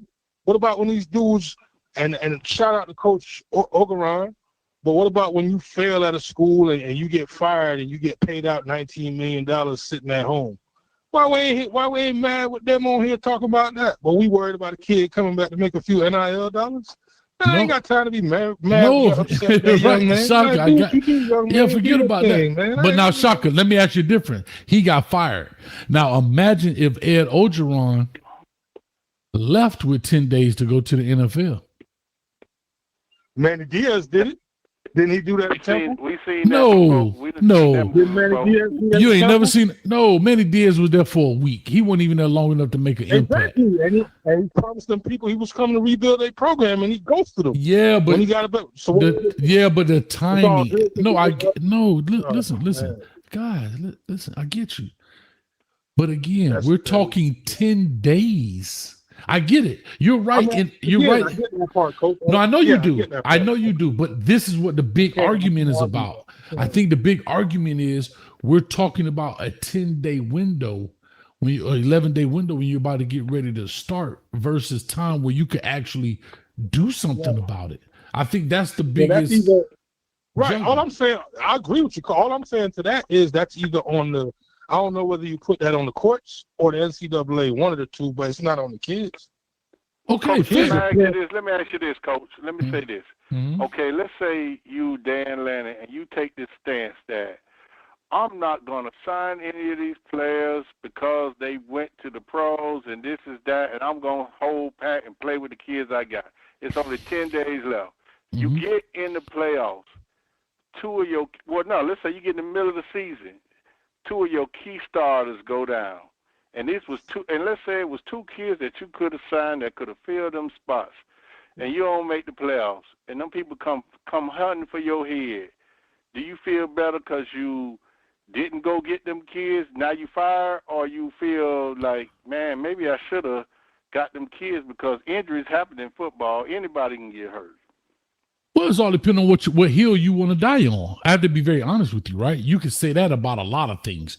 You could say that 100%. right. So it all depends on who you are as a person and which hill are you willing to die on. Are you willing to say, see, first of all, Dan Lanning is not in jeopardy of losing his job for this 1-year deal, right? Let's call it spade a spade. So, but let's just say he was North Carolina. Let's just say he is, let me see a coach that's on the hot seat, Mike Norvell. Let's just say one of these coaches that's he trying to fight for his job. I think Dan Lanning has enough talent where he could confidently say, I don't need those guys. Why would I go get those kind of guys when my guys are here? But if he was at a program where he was on his last leg. Coach, you remember also when Dabo said he didn't want to pay players? Remember that? How that worked out? And you're right. And guess what? He died on that hill. And to bring himself back to life, what did he start doing? Paying players. And Paying them players. And he's got to hope it work out this year. Right. So it all depends on which hill you plan to die on. We all make decisions every day. I watch Shark Tank all the time, right? I really do. I love Shark Tank. You know how many times these multimillionaires, billionaires, skip on deals that turn out scrub daddy. That's a sponge. It ain't gonna work. The biggest deal, Ring doorbell. And guess what? Sometimes you hit, sometimes you miss, or sometimes you invest a lot of money that look like a great deal and it's a bum. Remember the thing where the guy had where you blow into it on your phone to see if you're drunk? Mark Cuban said he invested every time he turned around. The dude was in Tahiti. He was in Morocco, spending all his money, living up a great life. But it was a great idea, bad fit. So sometimes in life, you're going to make a decision in life that works out, and sometimes you don't. Sometimes you take a flyer on what was Snuggie, the little blanket you put your hands in, and they sell out of Costco left and right. And you're like, damn, it's just a blanket. What's the big deal? But that's how it goes. Coach, I think I'm gonna go bottle water and sell it. There you go. Listen, 100%. We grew up, y'all knew this. We grew up on drinking tap water in the goddamn water hose. Not the fuck. And if your folks had some money, get what you did. You had the 5-gallon thing come to your house, and they had the machine in the corner in the kitchen. Ain't nobody was buying no water. Then all of a sudden they say, hey, let's start bottling water and sell free water. Because guess what? That Dasani, Free water. bro, that Dasani is just like tap water. Purified water. Come on. And they selling water. Yeah. Selling water. Shout out to Carson Beck still rolling in the kick, man. Appreciate you. Carson Beck and kick. But anyway, yeah. So to your point, you know, we always connect the dots looking backwards. You know, we'll never know if that kid, if he never came, would have made the game winner play, or he might be the kid that dropped the ball, and he'd be like, damn, I wish I didn't get him. I used my original tight end. Like, you never know that. Yeah, you never know. There you go. Yeah. I mean, I guess for me, Coach, I just don't get the moral argument point. I don't see where it's a moral issue. Like, matter of fact, for coaches, I do. Canes as an example. Mario, for example, one of his he always talking about how, and it's always been going back to Howard Schnellenberger days. It's always been Green Tree made and competition. So Mark Fletcher will tell you himself, even if it's me, if a dude playing better and he give us a better chance to win, sit me down. So now all of a sudden we can't get on this high horse and act like we care so much that this one tight end at LSU that was gonna start all, like, come on, man, keep it real with ourselves. Like, let's be honest, we don't care about none of them kids that UM have. And I seen people in here talking about Mario would never do that. You think if this would have happened, a couple months ago, Markel Bell could have stayed, we would have kept Markel Bell. Y'all could act righteous all y'all want. Let's be real, man. It's the real world. If we could have found a way to get Markel back here at one of them tackle spots, you better believe we would have done it. Exactly. So don't sit here and play high and mighty and righteous now. Like, come on, man. That's not what I'm saying, bro. You're right. Don't keep it real with me. Keep it real with yourself. I don't know what I'm saying. Like, let's be real with ourselves. You mean so? Here, bro. Yeah, but you're right. You're right. I'm just simply saying. All I'm saying to you, and I know you know this. I think the problem is the 10 days that people are questioning. Even at Miami, let's be honest. No, I know you're not. But that's the real issue. It's not the fact that kids came back, like Kelly Mike said. If you did this in January, then the 10-day window is never a discussion. I guess the only reason I'm talking up, Coach, my only hang up with it, I'm with you on all that. My thing is, as I said earlier, that's either on the courts or the NCAA. Correct. What I'm seeing throughout this whole conversation being the kid, if you declare a state, it's on the kid. Nobody, now everybody going to try to act like they've been talking about the NCAA and the courts. But the whole time, the whole tone of this been like the kid did something wrong. Like there was a lot of kids petitioned to stay that got told no. There were a lot of 4-year kids that petitioned the NCAA for a 5th year, including Markel Bell, and they were told no. Now, then they come back later on and make this rule. So, I mean, I understand about the 10 days, but at the end of the day, it is what it is because they dropped that decision and they knew the bomb they was dropping and they knew how it was going to affect everybody, and they didn't care. But as a coach, everybody want their team to win. Every fan on here want his team to win the championship. And if your coach or any coach feels that he needs to do this to further advance his team, like Ryan Day said, like Lane Kiffin said, they're going to do that. And so Mario and any other good coach is going to do that. It's just what it is. Hey, Shaka, Ebron said it, but listen, man, Ebron made a good point, Shaka. We wouldn't have did it. If somehow we could have pulled this off of Ruben Bain, we wouldn't have took Ruben back for another year. The hell with what everybody talking about. We would have took Ruben back for another year. Let's be real. I'm with if you. We could have pulled it off. We That's why I told you. That's why I told you. But again, that's my whole point about the family. And back to your point about the coaching perspective. That's why I said what I said. These coaches are liars. when y'all be listening to these coaches on these podiums and they be saying, we going to do this and we ain't going to do that and we going to do this and we going to do things the right way. And then when the good player get in trouble, hey, we got to give kids a chance. And when the bad kid or the kid that's not as talented get in trouble, we going to do things the right way here. We have no room for we have no tolerance, zero tolerance policy for that stuff, right? This is what all places do that, right? And so to your point, like I told you, I don't necessarily like it.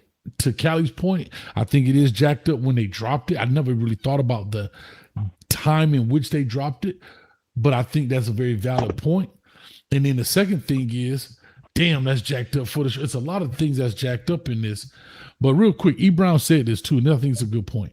Shaka, they hate Kiffin, so the kid will get attacked. He's guilty by association, right? Because nobody's talking about what Ryan Day said. I just said it.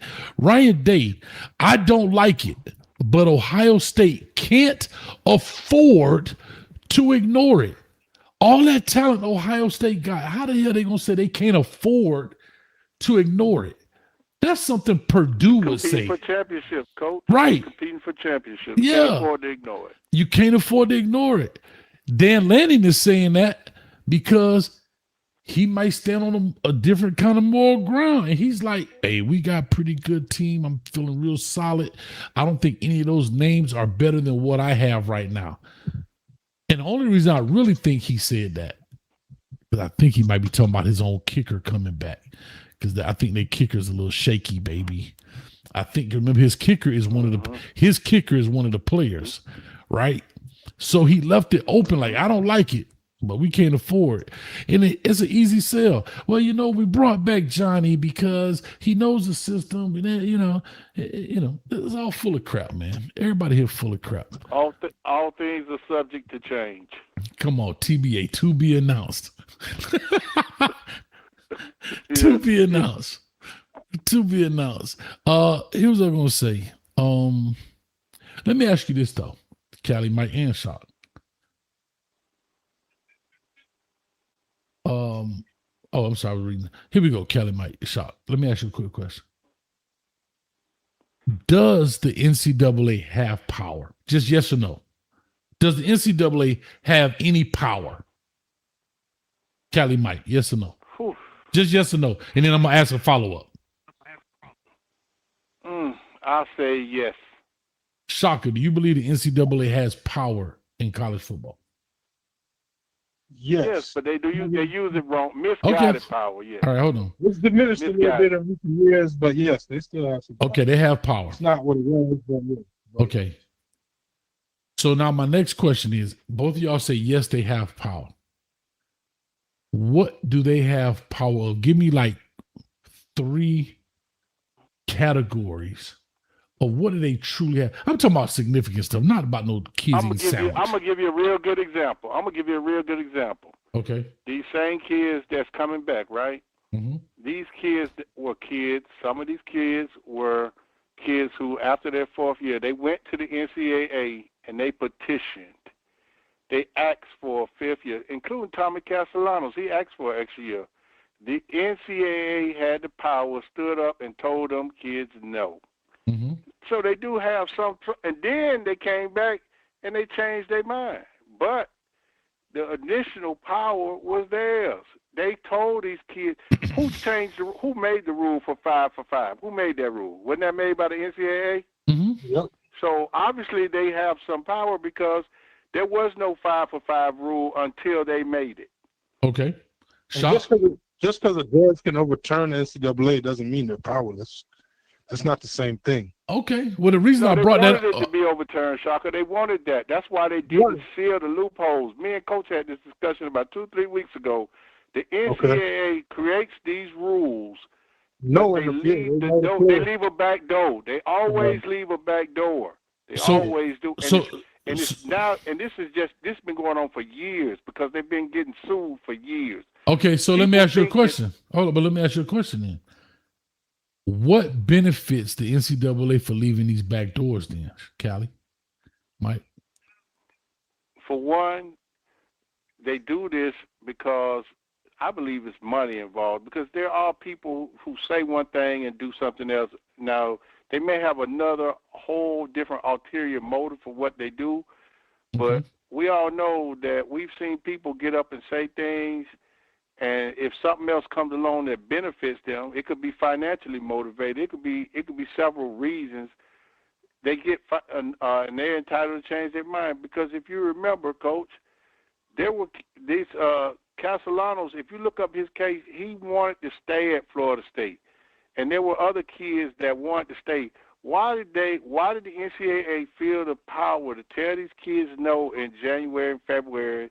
And if you look up that Google Markel Bell, you can see it. He wanted to stay, and what he did, he left because the ruling was going to come down after you had to register for the draft. But why did they? My question is, why did they do this 10 days before? And why didn't they do this in January? This didn't just come up. They didn't wake up one day and say, "Oh, let's change it to 5 for 5." This has been going on.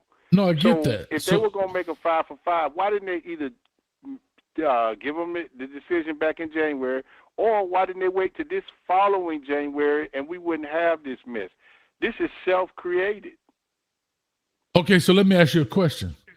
Based on that, yeah, they have rules. Okay, see, it's a difference between making rules and then having power, right?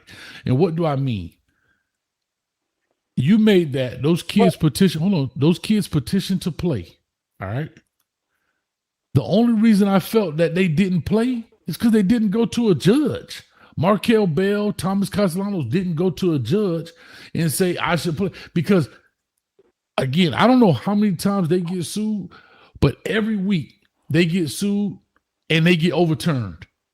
It seems like every week, every 2 weeks, something pertaining to NIL, transfer portal, any rule they make, if somebody decides to take it to court, right, they get overturned. So that's why I asked, do they ultimately have power? Let me put it that way. Maybe that's wrong. Do they ultimately have the power, or do the courts have the power?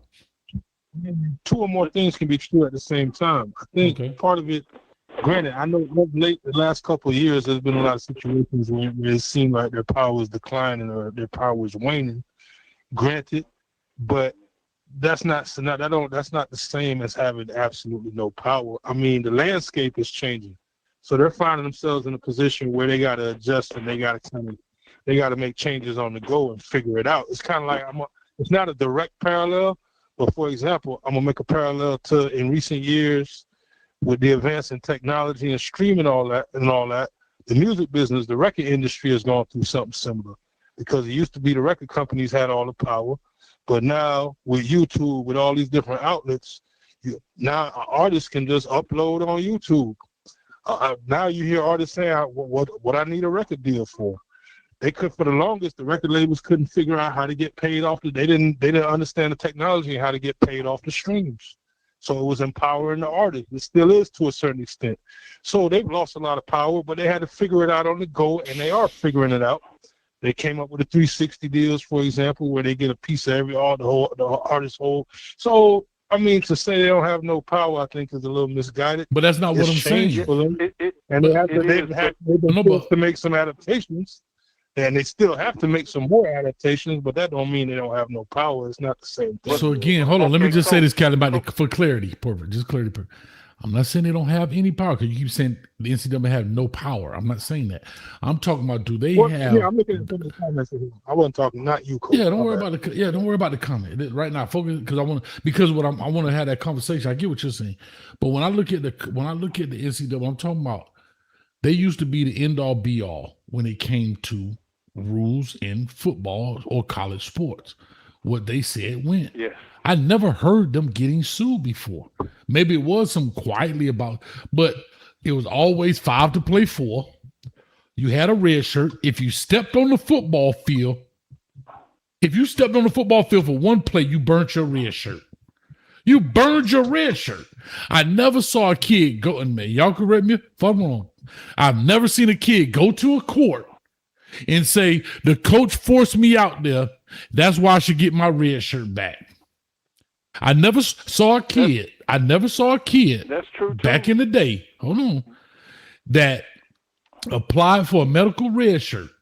And if the NCAA said, nope, guess what? We're going to go to the court and override you. I've never seen this back ever since this NIL and this is the only time I've ever seen it. And that's what I mean about power, meaning, yeah, I can set rules and I got guidelines, but ultimately these players are saying, whatever you don't let me do, I'm going to go find a judge and he's going to let me do it. And that's on with red shirt. I had a kid lose a red shirt because the coach, the other dude went down. Coach called his name out there. He wasn't even supposed to play, but it was a home game. You know, they dress everybody for the home game. And he threw him out there for kickoff return, bro. Lost a whole season for kickoff return. Coach, the NCAA is also the organization. Now, let's keep it real now, okay? For years, the NCAA was the end-all, be-all, like you said. But during this end-all, be-all period, there were schools that, like Miami, who got caught up with the Nevin Shapiro, who he went to jail, the school went on probation. But we all knew that the NCAA was allowing certain schools to pay players. I got friends, and I can personally, I don't know how much they want to go on the record, but Bama paid 2 or 3 of my buddies. I was there for one of them. I was in the house when he got the money, but they were able to do that.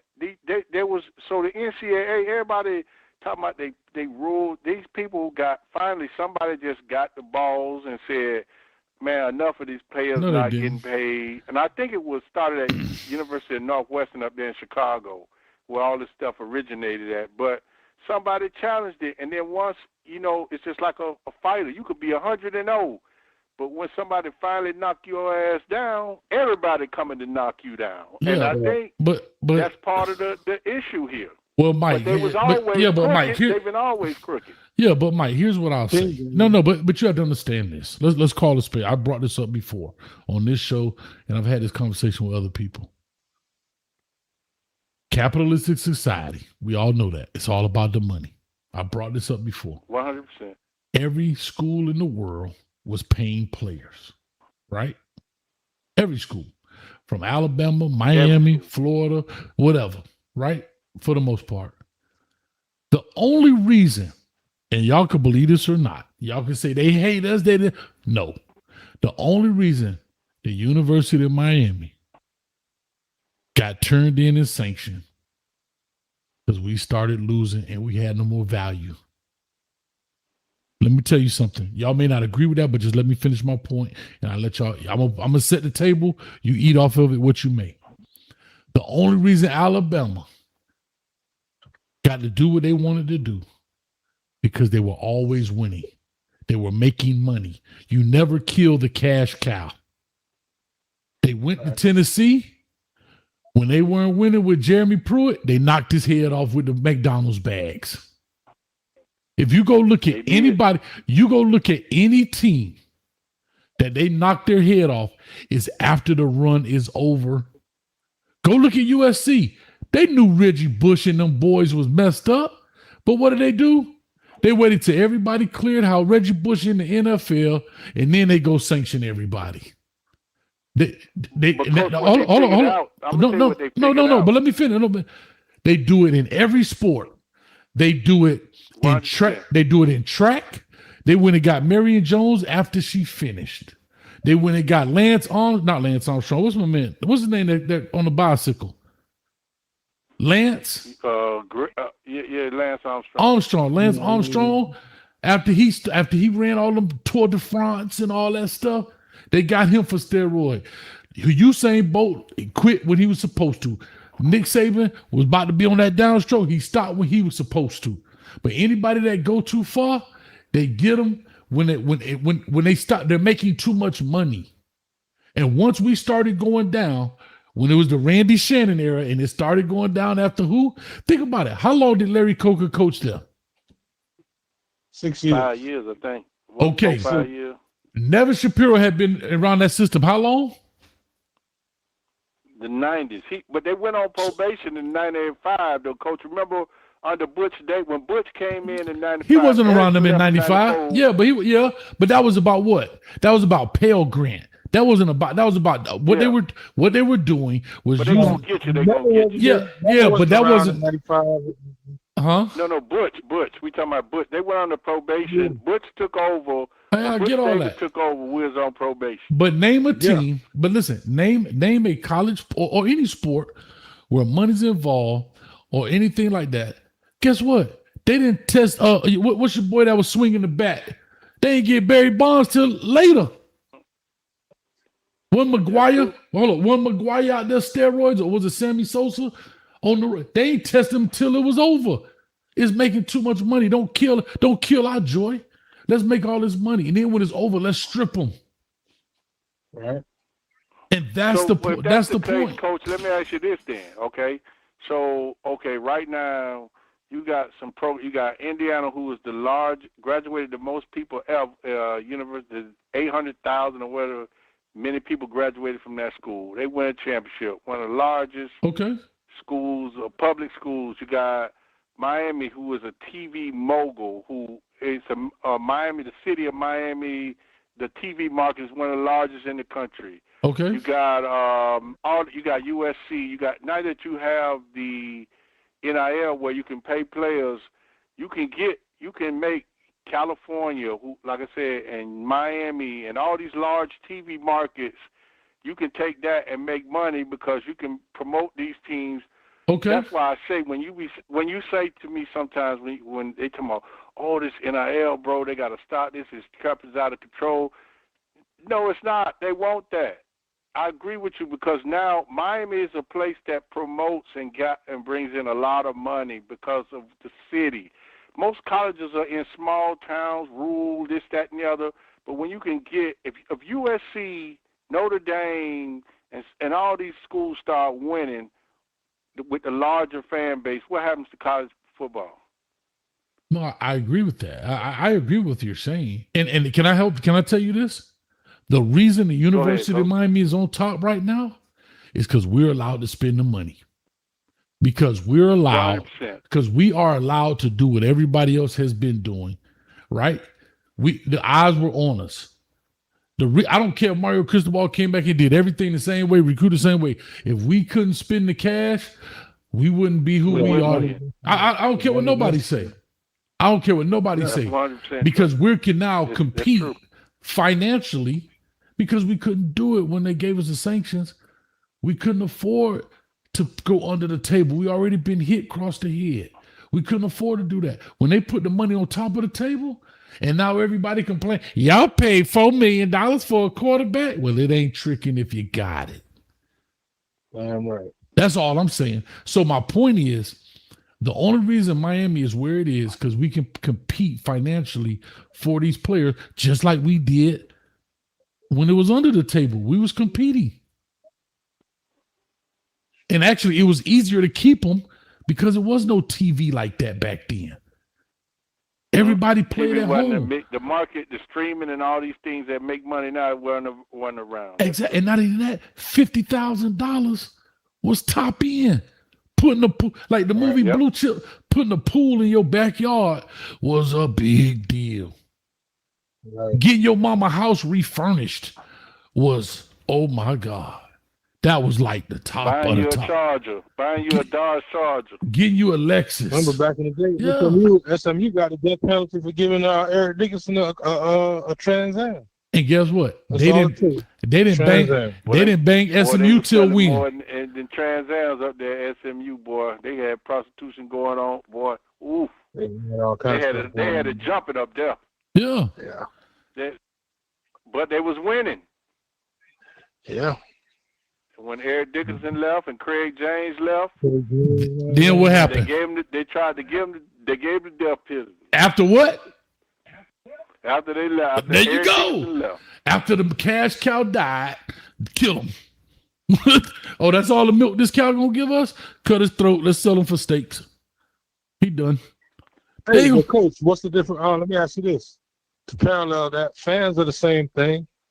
I mean, I hate the NCAA and I hate a lot of these governing bodies, but at the same time, fans do the same. Like, for example, what's going on right now with with Deshaun Watson, and they booing the man, they hate the man, and because he had that controversy with them women and all that, if that man was going 14-2, of course, those fans would be right in the stadium clapping for that man. They wouldn't give a damn about none of that.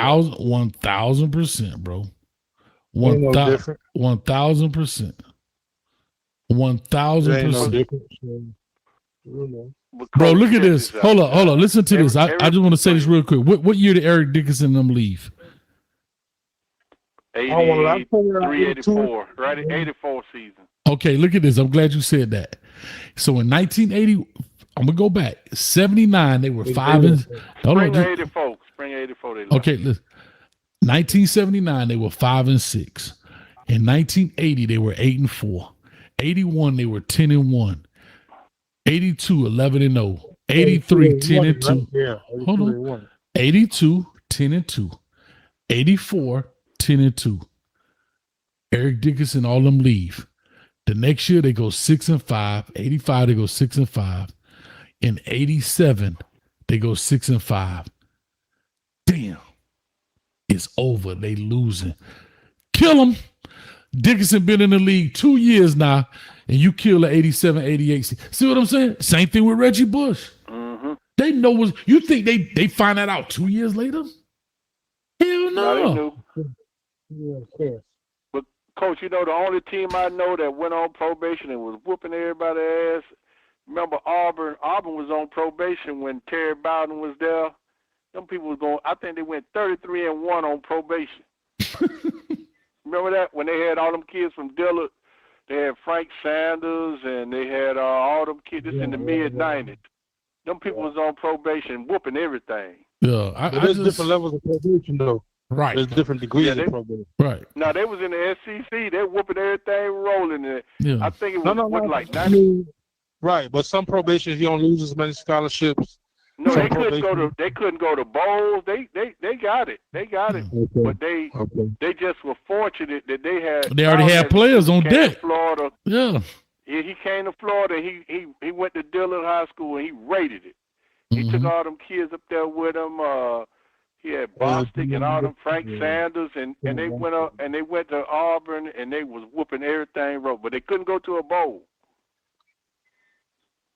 And you know, back in the 90s, them bowls was everything back then because there wasn't no playoff. No, I get it, bro. But again, that's what I'm saying, bro. At the end of the day, you know, when you look at this stuff, man, these people know what they be up to, man. These people know what they be doing. Oh yeah, 100%. And that's what I'm saying. We didn't get hit until when? 5 years, 6. They want to make sure we was down and out. Larry Coker took over when? Hold on, but Larry Coker took over, right? Let me see here. In what? Yep. 01? 02? 02? 01, yeah. 01. He was there. He coached 6 seasons, I believe it is. Okay, right. So listen, Larry Coker was there in 01 was his first season, right? Right. First season. When did we go on the sanction? When we get sanctioned? No, we didn't get in it after that I can remember. We got them before that. We got them in the 90s. No, with Never Shapiro. 95 to 98, 99. No, the whole Never Shapiro. 95 to like 99. The Shapiro situation was like 2010, 2011. Exactly. Yeah, but we didn't. We were so sorry. Probation wasn't hurting us in the 2000. We were sorry. We was already garbage. But wasn't Shapiro? He was saying like that, but no. With Never Shapiro, but in the 90s, the one we went on in the 90s was the one that killed it. Because if you remember, we was in the championship in '94. We lost. We could have won the national championship in '94, and we lost.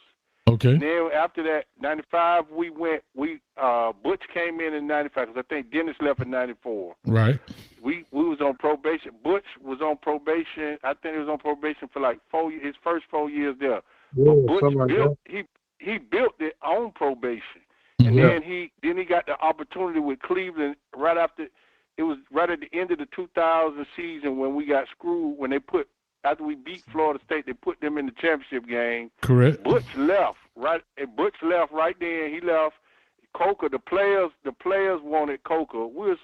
It was another guy who everybody else wanted, but the players wanted Coker. That's how Coker came to be the coach. It was a player-led thing. Mm-hmm.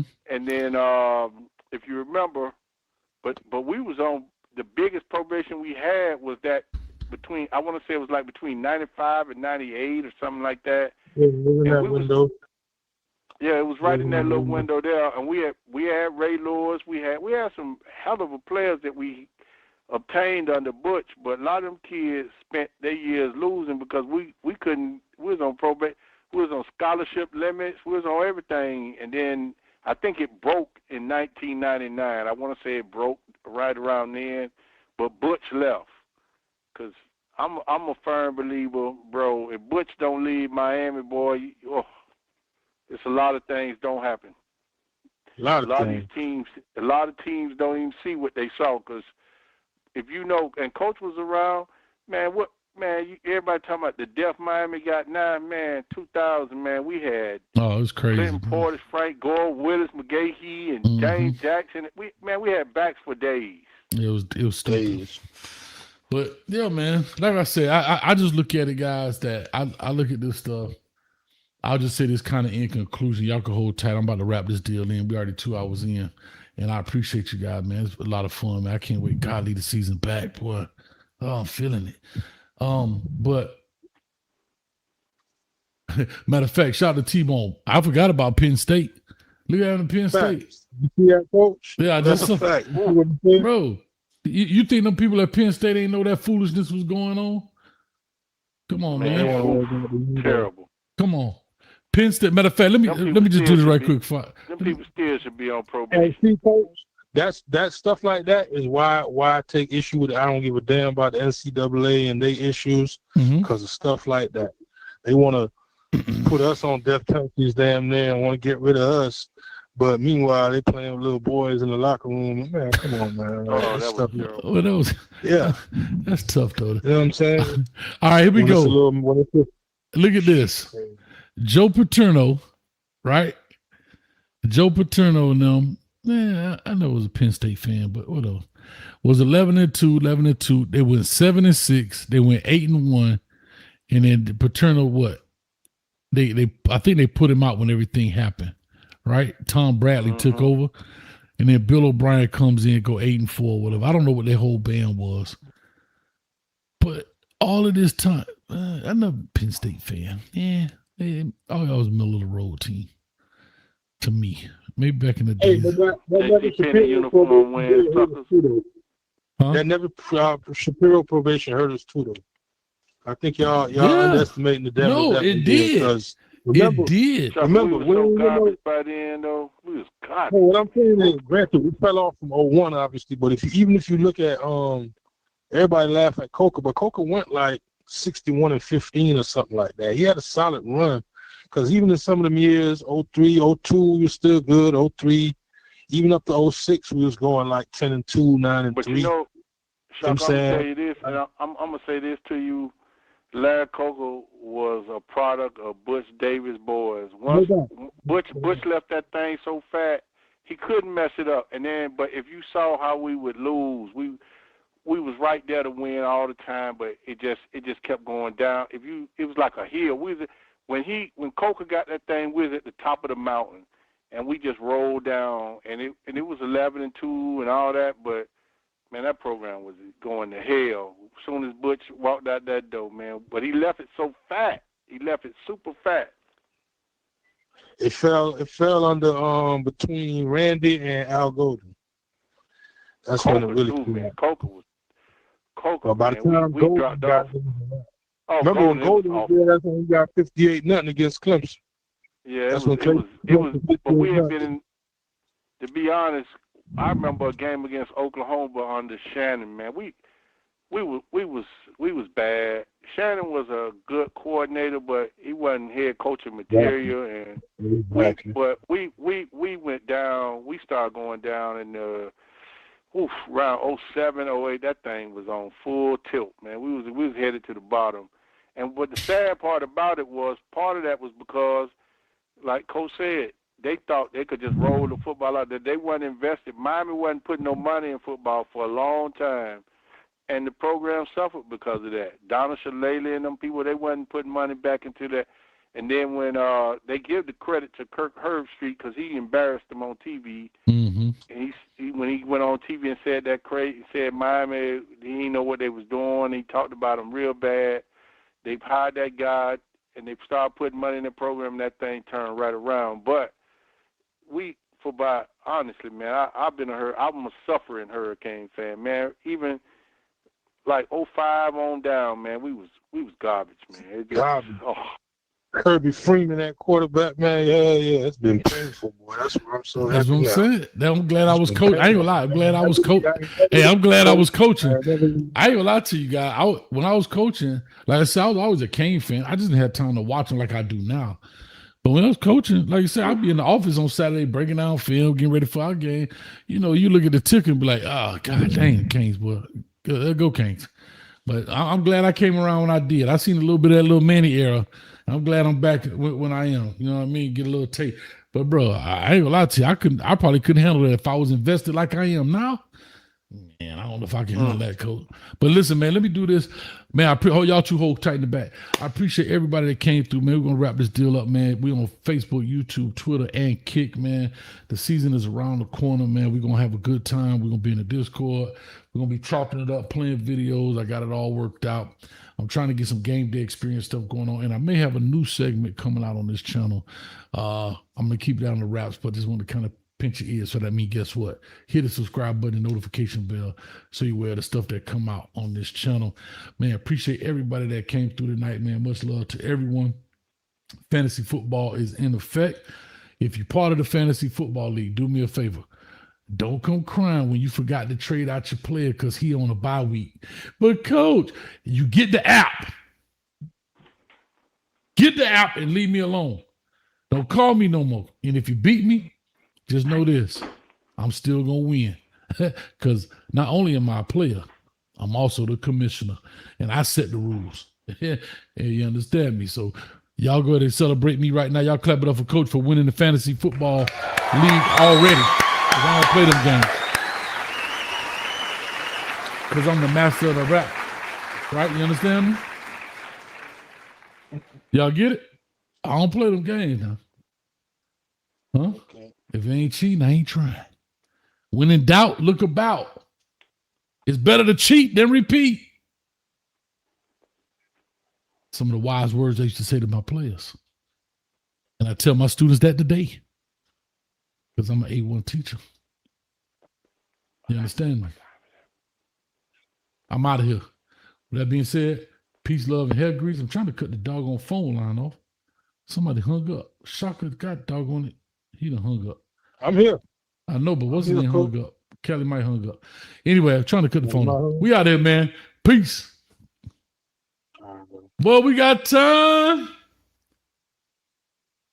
That boy E. Brown said, you winning your own Ponzi scheme. Damn right. Call me Bernie Madoff. Call me Coach Madoff around here. I ain't playing with you. Huh? Anyway, let me stop playing, man. We out of here. Peace. Shot.